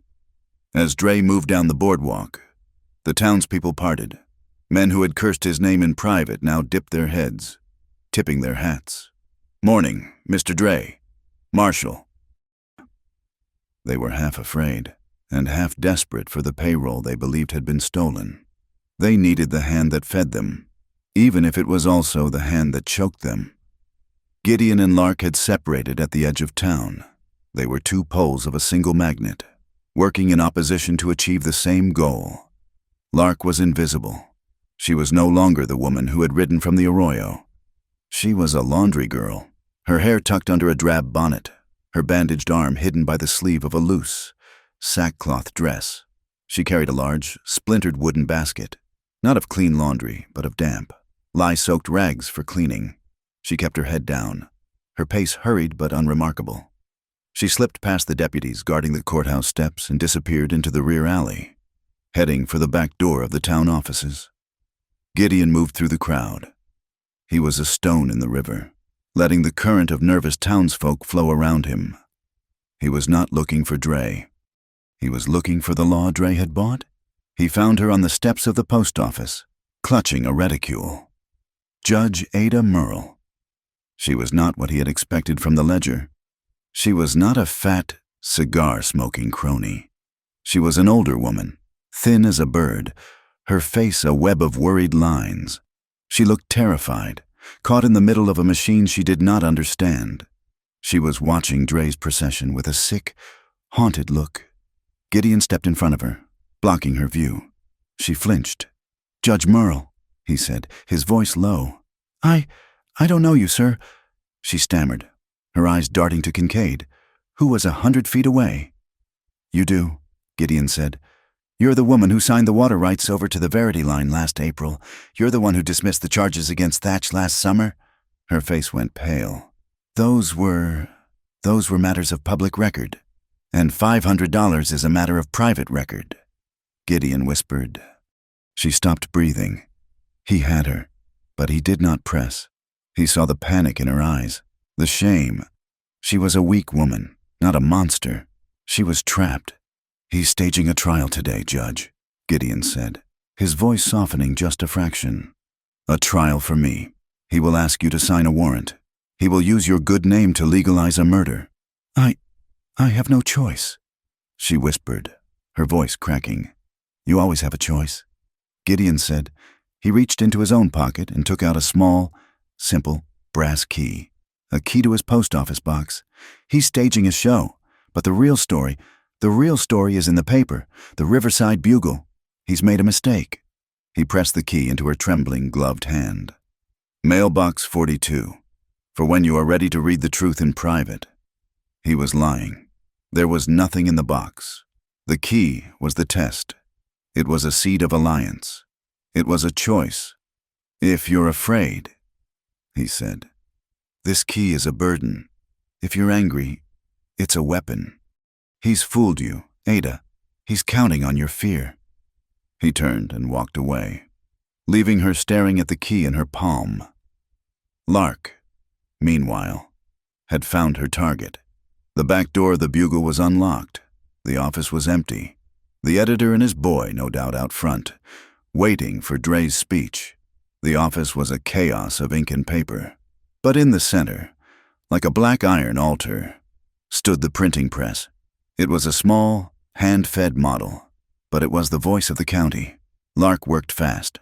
From inside her dress, she pulled a single sheet of paper. They had worked all night, by the light of a single candle, copying the most damning lines from the ledger: Kincaid's name, Judge Merle's name, the dates of the illegal gold shipments. It was a summary. It was a spark. She coated the plate with fresh, thick ink. She laid the paper, a handwritten copy, onto the bed of the press, and then fixed a clean sheet over it. She did not know how to run the machine properly. She just needed it to make one impression. She needed a timer. She looked around. The clock on the wall was ticking toward noon. The bell would ring at noon. She rigged the press. She set the main engagement lever, jamming it in the off position with a small wedge of wood she had brought. She then tied a thin, linen thread pulled from her own sleeve from the wedge to the heavy brass bell clapper that hung by the door, used to signal the editor. She did not tie it to the clapper itself, but to the frame.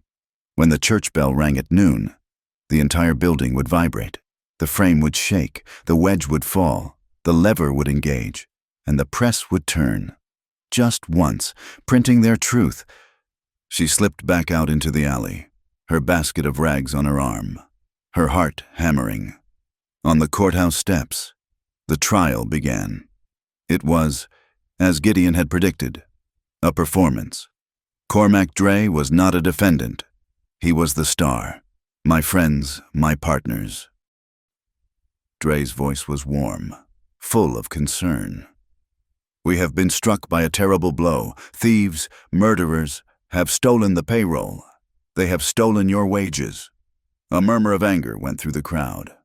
"But," Dre held up a hand, "do not despair. The Verity Pike Railroad stands with Kestrel Ford. We will not let this act of barbarism Stop our progress."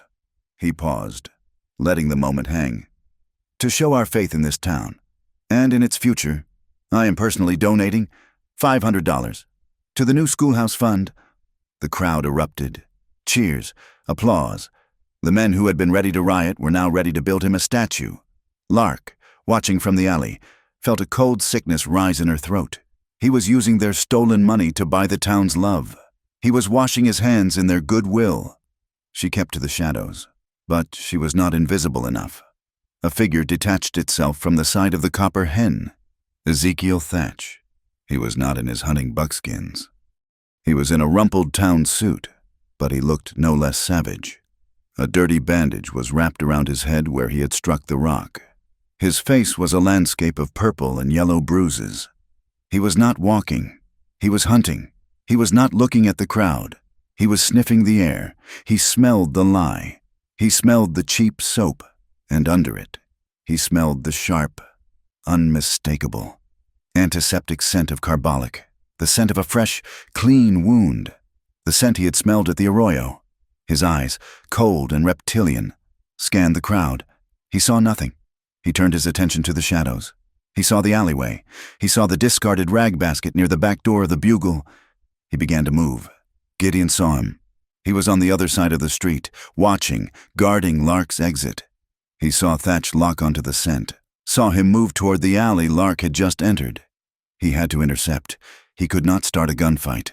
Not here, not with his rules. He stepped out of the crowd, directly into Thatch's path. "Thatch!" The hunter stopped. His hand went to the large knife at his belt. His eyes were full of a murderous, giddy hate. "Rourke," he hissed. "I was hoping I would find you." "You found me," Gideon said, his voice calm. He stood, his hands open, away from his gun. "But you are off the scent. She's gone." "You lie," Thatch rasped. "Do I?" Gideon said. He did not move. He just looked past Thatch, toward the end of the street, where a small, canvas-topped tent was set up, a carnival game, a shooting gallery. "Dre's got you on a short leash," Gideon said, his voice low, conversational. "Had you by the ankle, I heard." Thatch lunged, his knife flashing. Gideon did not step back. He stepped to the side and kept walking toward the shooting gallery. "He'll cut you loose. Thatch, a dog that gets caught is a bad dog." Thatch was apoplectic. He followed, his knife still in his hand, his rage making him stupid. "I'll kill you where you stand." "Not here," Gideon said. He walked into the tent. A bored-looking carney sat on a stool. "5 shots," Gideon said, sliding a coin onto the counter. He picked up the heavy .22 caliber rifle. Crack! Gideon fired. Not at the tin ducks. He fired at the large brass gong at the back of the gallery. The gong was deafening in the canvas tent. Thatch, who had followed him in, staggered, his ears ringing. "Crack! Gong! You're done, Thatch!" Gideon yelled over the ringing. "Dre's got a show. He doesn't need you." He was not aiming at Thatch. He was pinning him with sound. Thatch clutched his bandaged head. The noise of physical agony, a hammer on his bruised skull. He looked around, disoriented. His hunter's instincts completely scrambled by the noise. The crowd just outside. The smell of gunpowder and cheap carnival prizes. "Crack! Gong!" Thatch snarled. A frustrated, wounded animal. He could not fight here. He was exposed. He backed out of the tent, his eyes promising murder, and retreated into the crowd, defeated not by a bullet, but by a sound. On the courthouse steps, Kincaid stood guard, his face a mask of bored duty. Dre was shaking hands, a true man of the people. He reached into his beaver coat for a cigar, his hand full. As he pulled the cigar case out, a single, folded sheet of paper fell from his pocket, fluttering to the boardwalk. Dre did not notice. Kincaid, with a long, suffering sigh, bent to pick it up. He was a good dog. He unfolded it, intending to hand it back, and then he read it. It was not a speech. It was a list, a quick, handwritten tally, expenses, Kestrel Ford. He saw feed store, damaged, 100. He saw Bugle, ad, 50. And then he saw his own name, Kincaid, B. Marshal. Compliance. 100. He stared at it. He was not a partner. He was not even a deputy. He was compliance. He was a line item. A $100 expense, filed away in Dre's pocket like a receipt for nails. All his risk, all his loyalty, all his compromised honor was worth $100. His face, when he looked up, was no longer bored. It was cold. He carefully, precisely, folded the paper and slipped it into his own pocket. The town clock began to strike, the first chime of the hour. It was noon. The great church bell began to ring. Bong! In the alley. Lark was watching. Bong! Inside the bugle office. The floor vibrated. Bong! The brass frame shook. The small, wedged piece of wood rattled. Bong! The wedge fell. The lever snapped down. The heavy iron wheel of the press began to turn. And then, with a sound of tortured, screeching metal, it stopped. A gear, dry and old, had seized. The main drive belt, thick with ink and grime, was jammed. The press was stuck. The press was jammed. The sound of the noon bell was a countdown to failure, and the machine was choking on it. A high, metallic shriek tore through the air as the gear seized, the drive belt snapping tight and stopping dead. "No," Lark breathed, the word a prayer. "No, no, not now." She ran, stumbling from the alley, back into the ink-black office. She threw herself at the machine, her hands grabbing the heavy iron flywheel, trying to force it. It would not budge. Tears of pure, hot rage streamed down her face, cutting paths through the grime, her own hands instantly black with thick, viscous ink. In the alley, Gideon heard the shriek of the metal. He heard Lark's cry. He turned to go to her, and a shadow fell across the entrance. "I do enjoy the sound of a good machine failing," Ezekiel Thatch rasped. He stood, blocking the light, the bandage on his head a dirty crown. His face was a ruin, his eyes 2 chips of burning coal. "It's the sound of hope dying." He lunged, not with a gun, but with a hunter's quiet, close-quarters efficiency. A long-bladed skinning knife was in his hand. Gideon had no time to draw. He met the lunge, grabbing Thatch's wrist, his other hand slamming into the man's throat. This was not a gunfight. It was a brutal, desperate brawl in a narrow, muddy alley. Thatch was a beast, all muscle and rage, and Gideon was a rancher. Strong, but not a killer. "You took me down in the dark," Thatch roared, his voice a gravelly whisper as they wrestled against the brick wall. "You won't be so lucky in the light." He slammed Gideon against the wall, the impact driving the air from his lungs, the knife glittering, close to his face. From a pile of barrels in the mouth of the alley, a small, terrified face was watching. Ori Pike. He had been hiding, drawn by the trouble, and was now trapped. He watched, his knuckles white, as Thatch, the man who had paid him, the man who had terrified him, raised the knife. Lark, in the office, was sobbing in fury. She yanked at the jammed belt. She kicked the gear. It was solid. She was failing. Mateo, the press, all of it, was failing. She saw a long-spouted oil can on the workbench. With a scream, she grabbed it and began flooding the seized gear, the oil mixing with the ink, dripping onto her dress. Thatch raised the knife for a killing blow. Gideon, his back to the wall, his wrist aching, was out of time. Ori Pike moved. He did not think. He saw the man who had given him a coin, the man who had not hurt him. He saw the monster who was about to kill him. He grabbed a broken piece of a shipping pallet, a heavy, splintered piece of oak. "Hey!" Ori screamed, his voice cracking. Thatch, surprised, turned his head for a fraction of a second. Ori threw the plank. He did not throw it at Thatch. He threw it at his feet. Thatch, his lunge already in motion, his boots slick with mud, stepped directly on the rolling, uneven wood. His ankle turned, his balance, the one thing a hunter relies on, was gone. He fell. It was not a stumble. It was a sprawling, ignominious collapse. The knife flew from his hand and spun into a pile of refuse. Gideon did not wait. He did not hit. He did not kick. He lunged, his entire body a single weapon, and landed with all his weight on Thatch's back. The air left the big man in a single, desperate whoosh. "I'll kill you!" Thatch screamed into the mud. "I'll kill the boy!" "No," Gideon panted. "You won't." He pulled from his belt. Not a knife, but the coiled, braided rope, Lark's snare.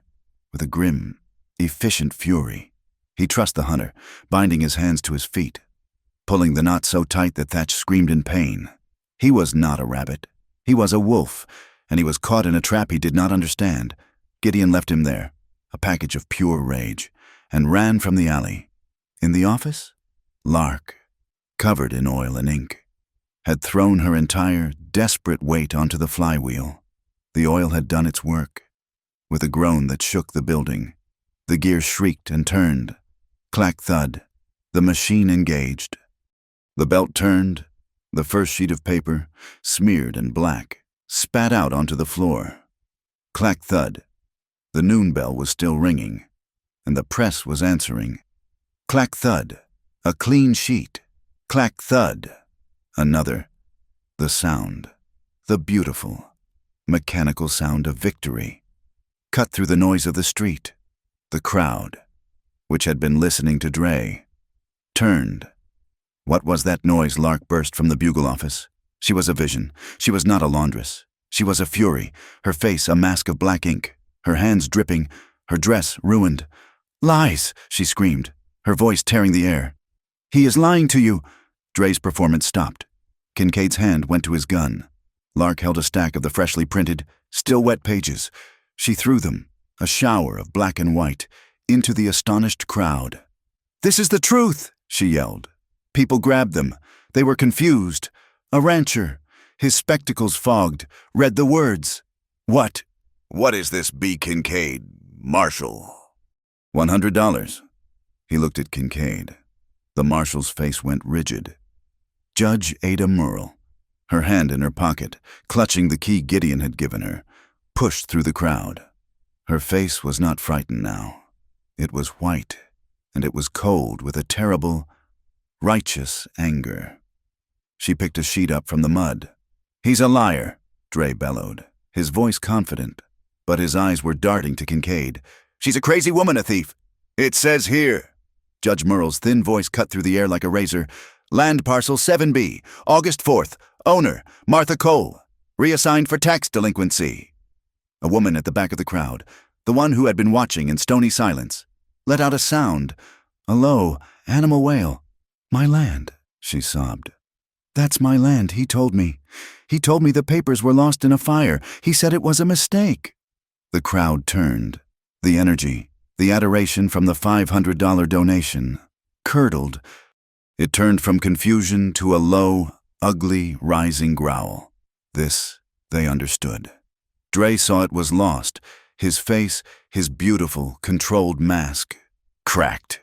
He lunged, not at Lark, but at Kincaid, his hand grabbing for the marshal's holstered pistol. "She's a murderer. She attacked the wagon. Arrest her, shoot her."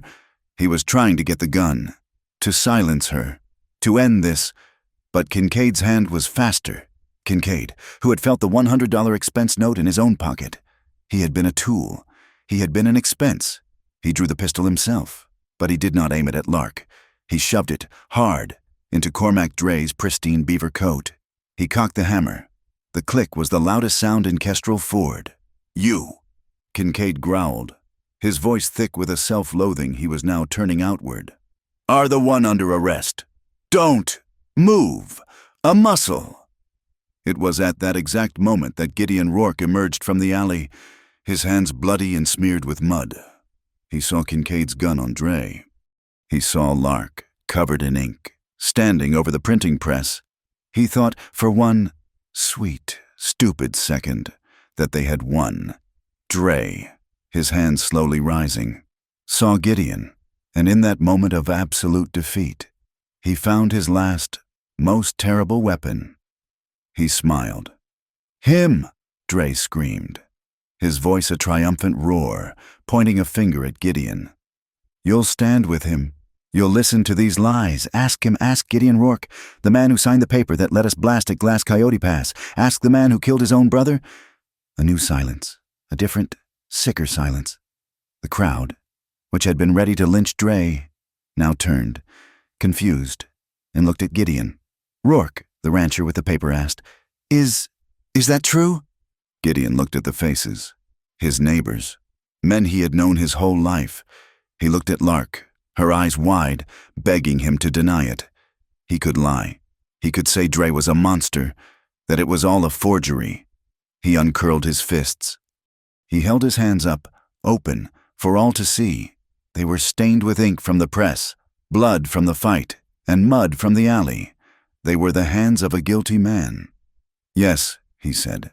The word was not a shout. It was a surrender. It is true.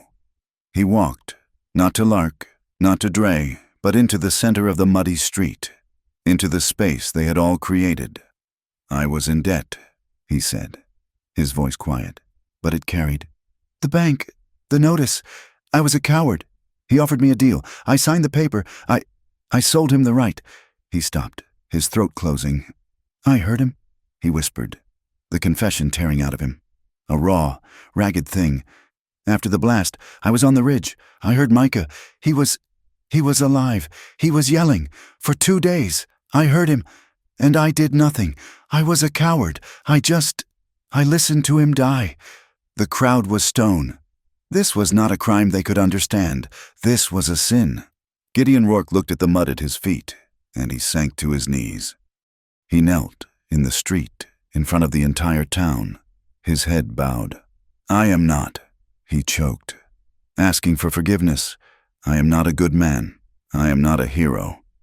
He looked up, his eyes full of a terrible, clear-eyed shame. I am just asking for a fair judgment for all of us. Lark, her face a mask of ink and tears, walked. She walked past Kincaid's gun. She walked past Dre. She walked until she was standing next to the kneeling Gideon, a silent, ink-stained guardian. She was not empty-handed. She was holding the one thing she had saved, the real ledger, the one stained with her own blood. She did not hold it up to the crowd. She held it out, pointing it at Cormac Dre.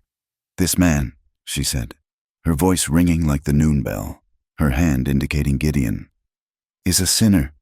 We are all sinners, but you are the sin. You find men's weakness. You find their poverty. You find their fear.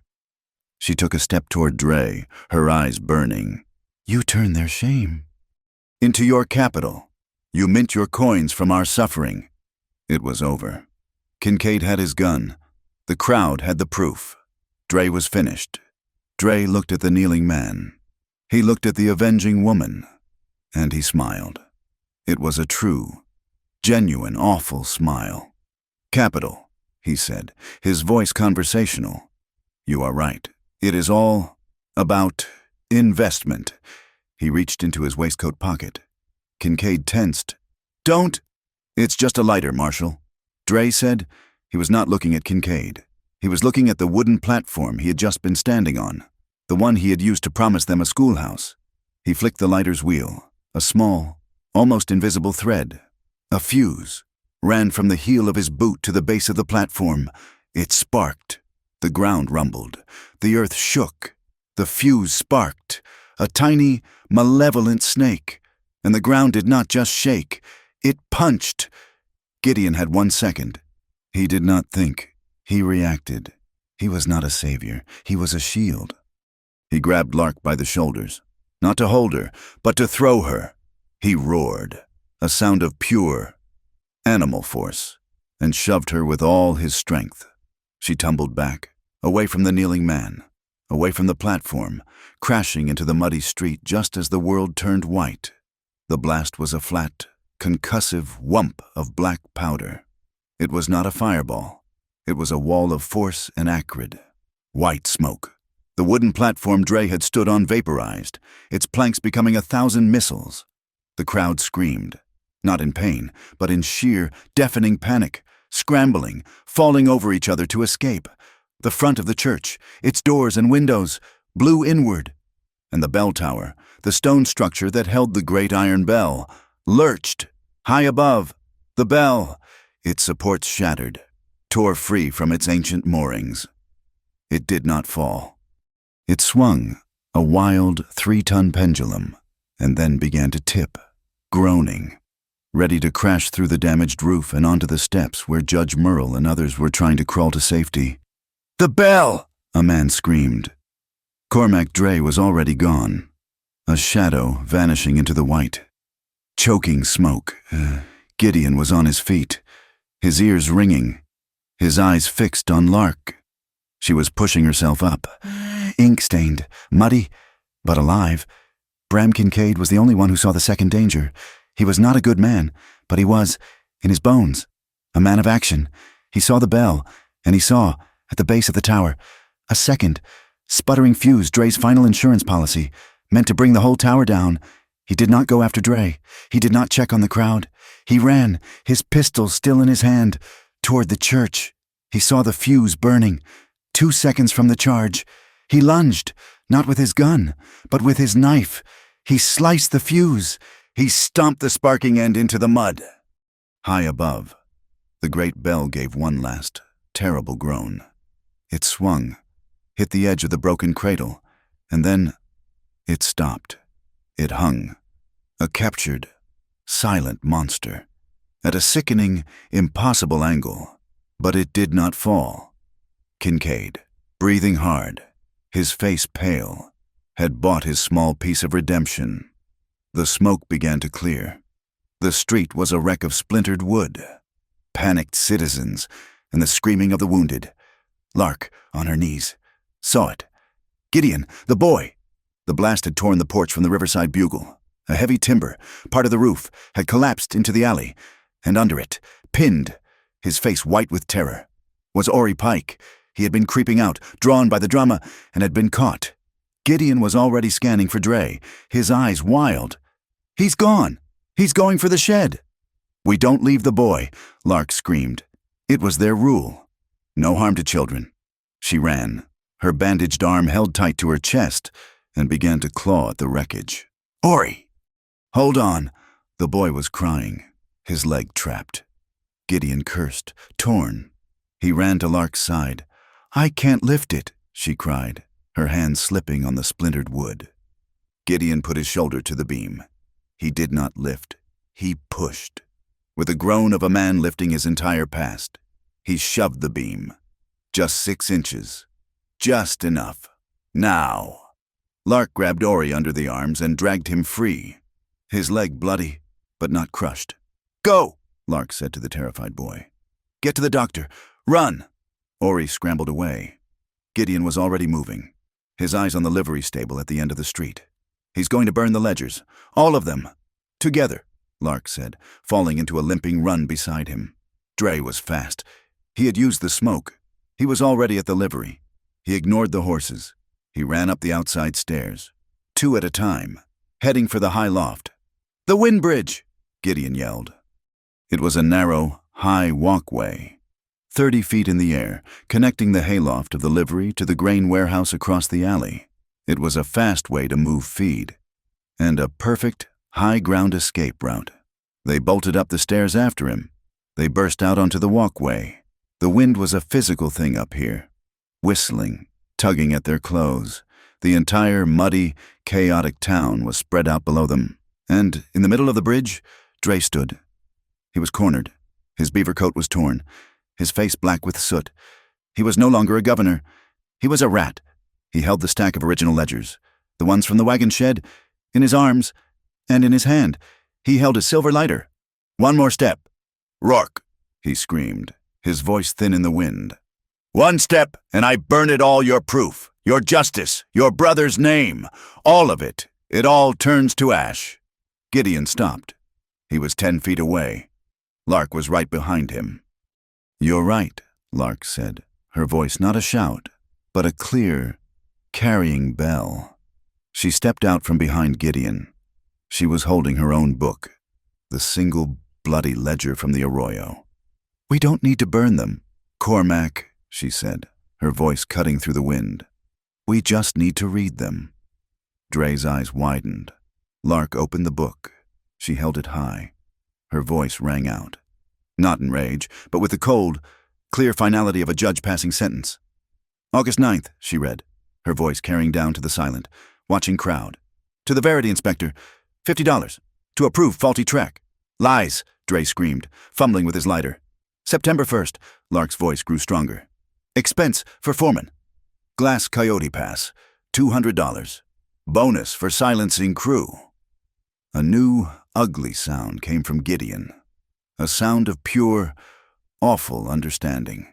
September 3rd, Lark cried. Her eyes locked on Dre. Martha Cole, land parcel 7B, reassigned for tax delinquency. From the crowd below, the woman's voice, the one who had wept. That's my name, she screamed. He wrote it down. He wrote my name. The crowd was not a crowd anymore. It was a mob. They were not confused. They were not afraid. They were moving. A single, many-headed beast, toward the livery. Burn it, Dre shrieked, his hands shaking. I'll burn it all. Go ahead, Gideon said, his voice a low growl. It won't matter. We are the proof. Dre looked at the lighter. He looked at the ledgers. And he looked at the crowd surging into the livery below. He was trapped. A new figure appeared on the steps behind them. Marshal Bram Kincaid. His face was like stone. He was not alone. Behind him, hauling his heavy box and tripod camera, was the ink-stained editor of the Bugle. Cormac Dre, Kincaid said, his voice flat. He was holding a pair of iron handcuffs. By the authority of the territory, you are under arrest. Dre looked at the cuffs. He looked at the crowd below. He looked at the burning, clear-eyed righteousness of Lark and Gideon, and he crumpled. The ledgers slipped from his arms, scattering across the walkway. Kincaid stepped forward and snapped the cuffs onto Dre's wrists. The click was sharp, final. Now, Mr. Harris, Kincaid said to the editor. The editor raised his flash pan. He poured the magnesium powder. Fwumph! A brilliant, blinding flash of white light, and a cloud of gray smoke. It was the sound of history being made. The photograph captured it all, Dre, his face a mask of astonished, impotent rage, held in irons by the man he had bought for $100. The permanent proof. The crowd below began to cheer. A weak, stunned, then rising sound. It was over. They walked down from the bridge, the adrenaline draining away, leaving a bone-deep weariness. Kincaid was marching Dre, now silent, toward the jail. The town was already beginning to heal itself, men helping the wounded, women dousing the small fires. Gideon and Lark found themselves standing alone in the sheltered, damaged portico of the print shop. They were covered in ink, mud, blood, and soot. They were a mess. They were alive. He looked at her. He saw the ink on her face, the blood on her bandage, the fierce, tired line of her mouth. He had never seen anything more beautiful. He reached up, his hands scarred and filthy. He gently, so gently, cupped her face. His thumb brushed at a smear of ink on her cheek, rubbing it, staining it, making it part of him. Lark, he whispered. He leaned in. It was not the desperate, frantic kiss of the barn. It was not the hesitant, trusting kiss of the grain shed. It was a kiss of arrival. It was slow. It was deep. It was a promise kept. His lips were chapped and tasted of soot, and hers of ink and salt. His other hand found the small of her back, pulling her close, not in passion, but in a desperate, profound need for her to be real, to be there. Her good hand, the one that was not bandaged, came up and rested flat on his chest, right over his heart. She felt it, a strong, steady, heavy beat. Thump, thump. The sound of a life he had just reclaimed. They broke the kiss, but they did not move. He rested his forehead against hers. His breath was warm, and it was the first clean breath he had taken in years. No more, she whispered, her own breath catching. No more trading my body for a bed of straw. He pulled back, his eyes confused.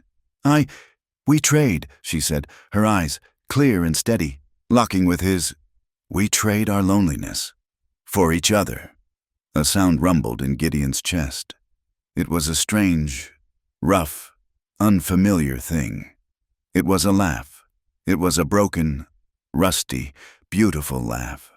A rare, small smile cracked the mask of his face, and it lit him from within.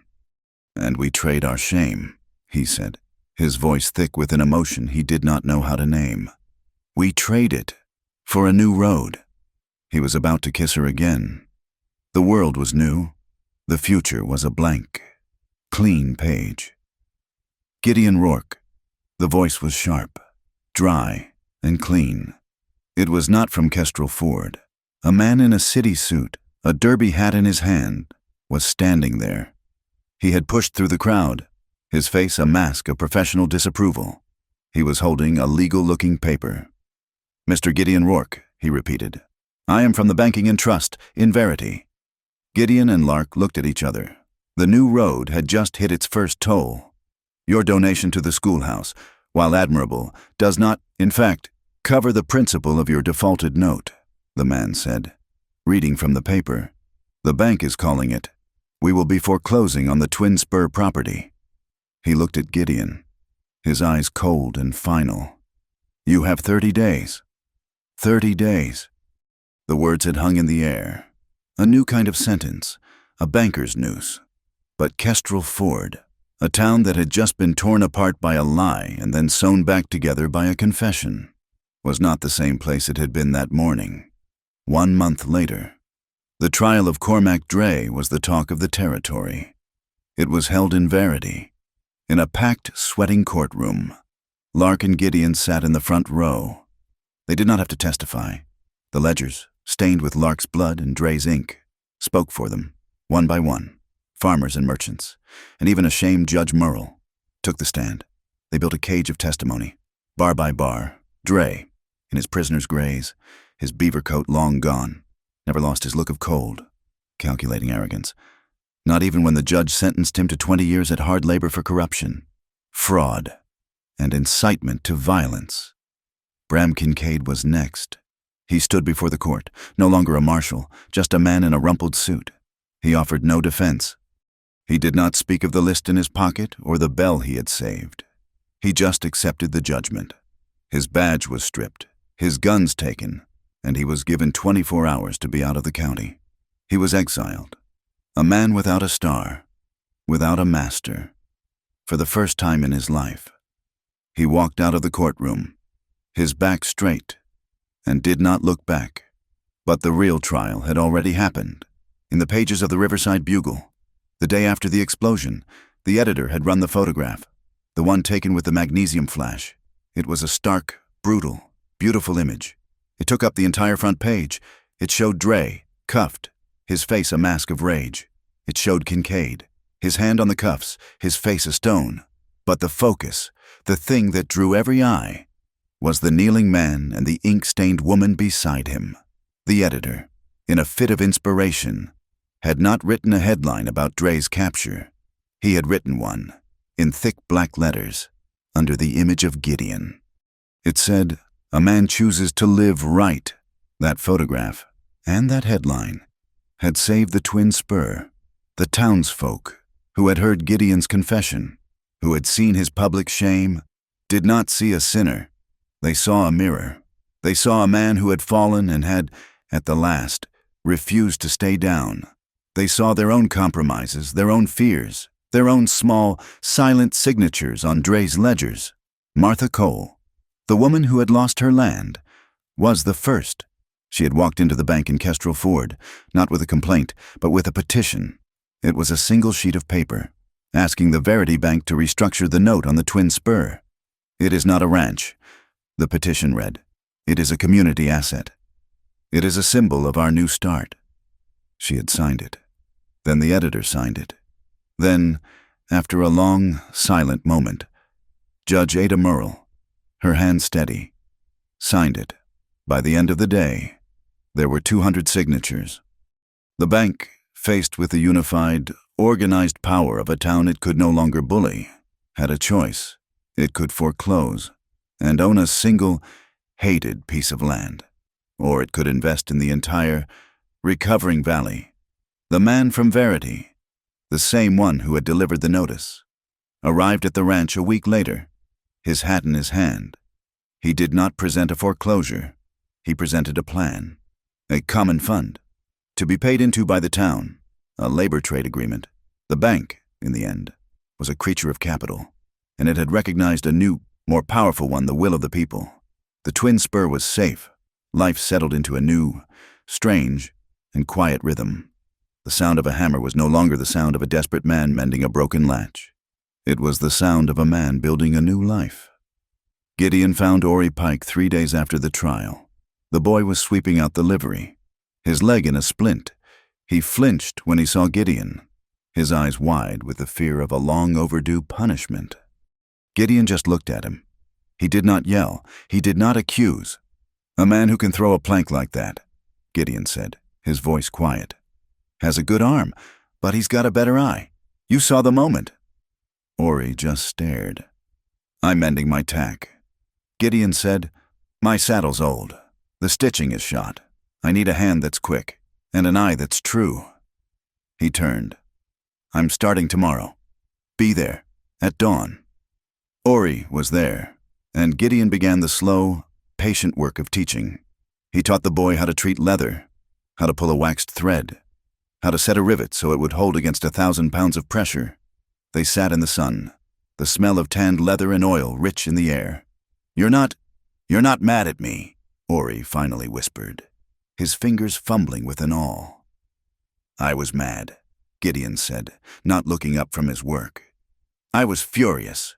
You put us all in danger. I was scared." Ori said, Thatch, he gave me $1, a whole $1, just to tell him when you left." "I know," Gideon said. He stopped. He looked at the boy. "I once sold my soul for a banknote. Ori, $1 is a cheap price, but it's the same goods. Don't ever sell your soul. Not for $1, not for a ranch. It's a hard thing to buy back." He showed the boy how to hold the awl. He did not punish. He guided. While Gideon mended leather, Lark mended the county. She and Judge Merle, now a woman possessed of a fearsome, cold clarity, had an office in the courthouse. They had the ledgers, all of them. And for a month, they worked, their pens scratching, their voices low. They were hunting. They were unrooting Dre's vast, invisible network. They were sending letters to the territorial capital, to federal marshals in Mesa Verity. They were pulling down the rotten timbers of an entire corrupt system, and their work was quiet, and it was absolute. One night, a full month after the explosion, the first true, gentle rain of the season began to fall. It was not a squall. It was a soft, cleansing drumbeat on the new tin roof of the barn. In the stall, the one that had first been her refuge, they sat. The air was cool, sweet with the smell of wet earth and clean straw. Lark was leaning against Gideon, her head on his shoulder, his arm wrapped around her. They were not speaking. They were just listening to the rain, their hands clasped, her fingers tracing the old, rope-burned scars on his. The single lantern cast a warm, golden pool, making the straw glow. He turned his head, his rough cheek brushing her hair. "It's clean," he whispered. "What is?" she murmured. "The sound, the air, all of it." She turned her head, and her lips were inches from his. "We are," she said. He kissed her. It was a long, slow, quiet kiss. A kiss of profound and settled peace. There was no desperation in it, no ghosts. It was just them. His hand, the scarred one, came up to her face, his thumb tracing the line of her jaw. She whispered his name against his lips, and he whispered hers, as if they were learning a new language. He tasted her, the clean, warm taste of her, and she felt the strength in his hand, a strength that was no longer used to hold on, but to hold her. He pulled back, his eyes dark in the lantern light. She, who had been so cold, who had been hunted, was now just warm. She shivered, but not from the cold. He saw it. He reached for the heavy wool blanket on the hay, the one she had first slept under, the one that had been his only comfort. He pulled it up, not just over her, but over both of them. A shared, private tent.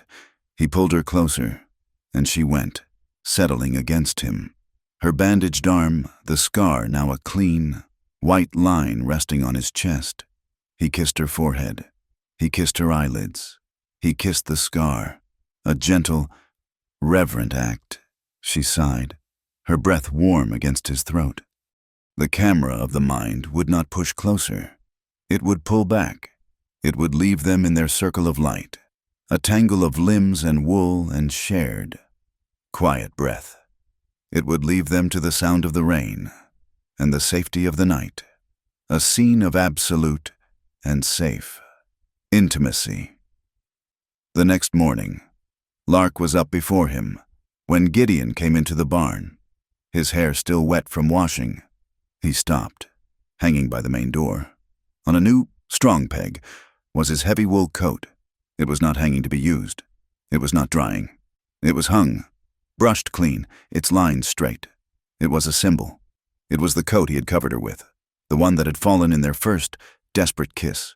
It was no longer his. It was the flag of their new country. It was the signal that this was home. Lark Valencia was no longer hiding. He walked over to it. He touched the sleeve. She came up behind him, a tin mug of coffee in each hand. She gave him one. "It looks right. There," he said, his voice thick. "It's where it belongs," she said. They walked out into the yard. The sun was just beginning to touch the high peaks of Dry Lantern Basin. The air was cold and bright and new. Nailed to the repaired gate, the one with the bullet holes, was a new, fresh-cut plank of pine. Gideon had hammered it in yesterday.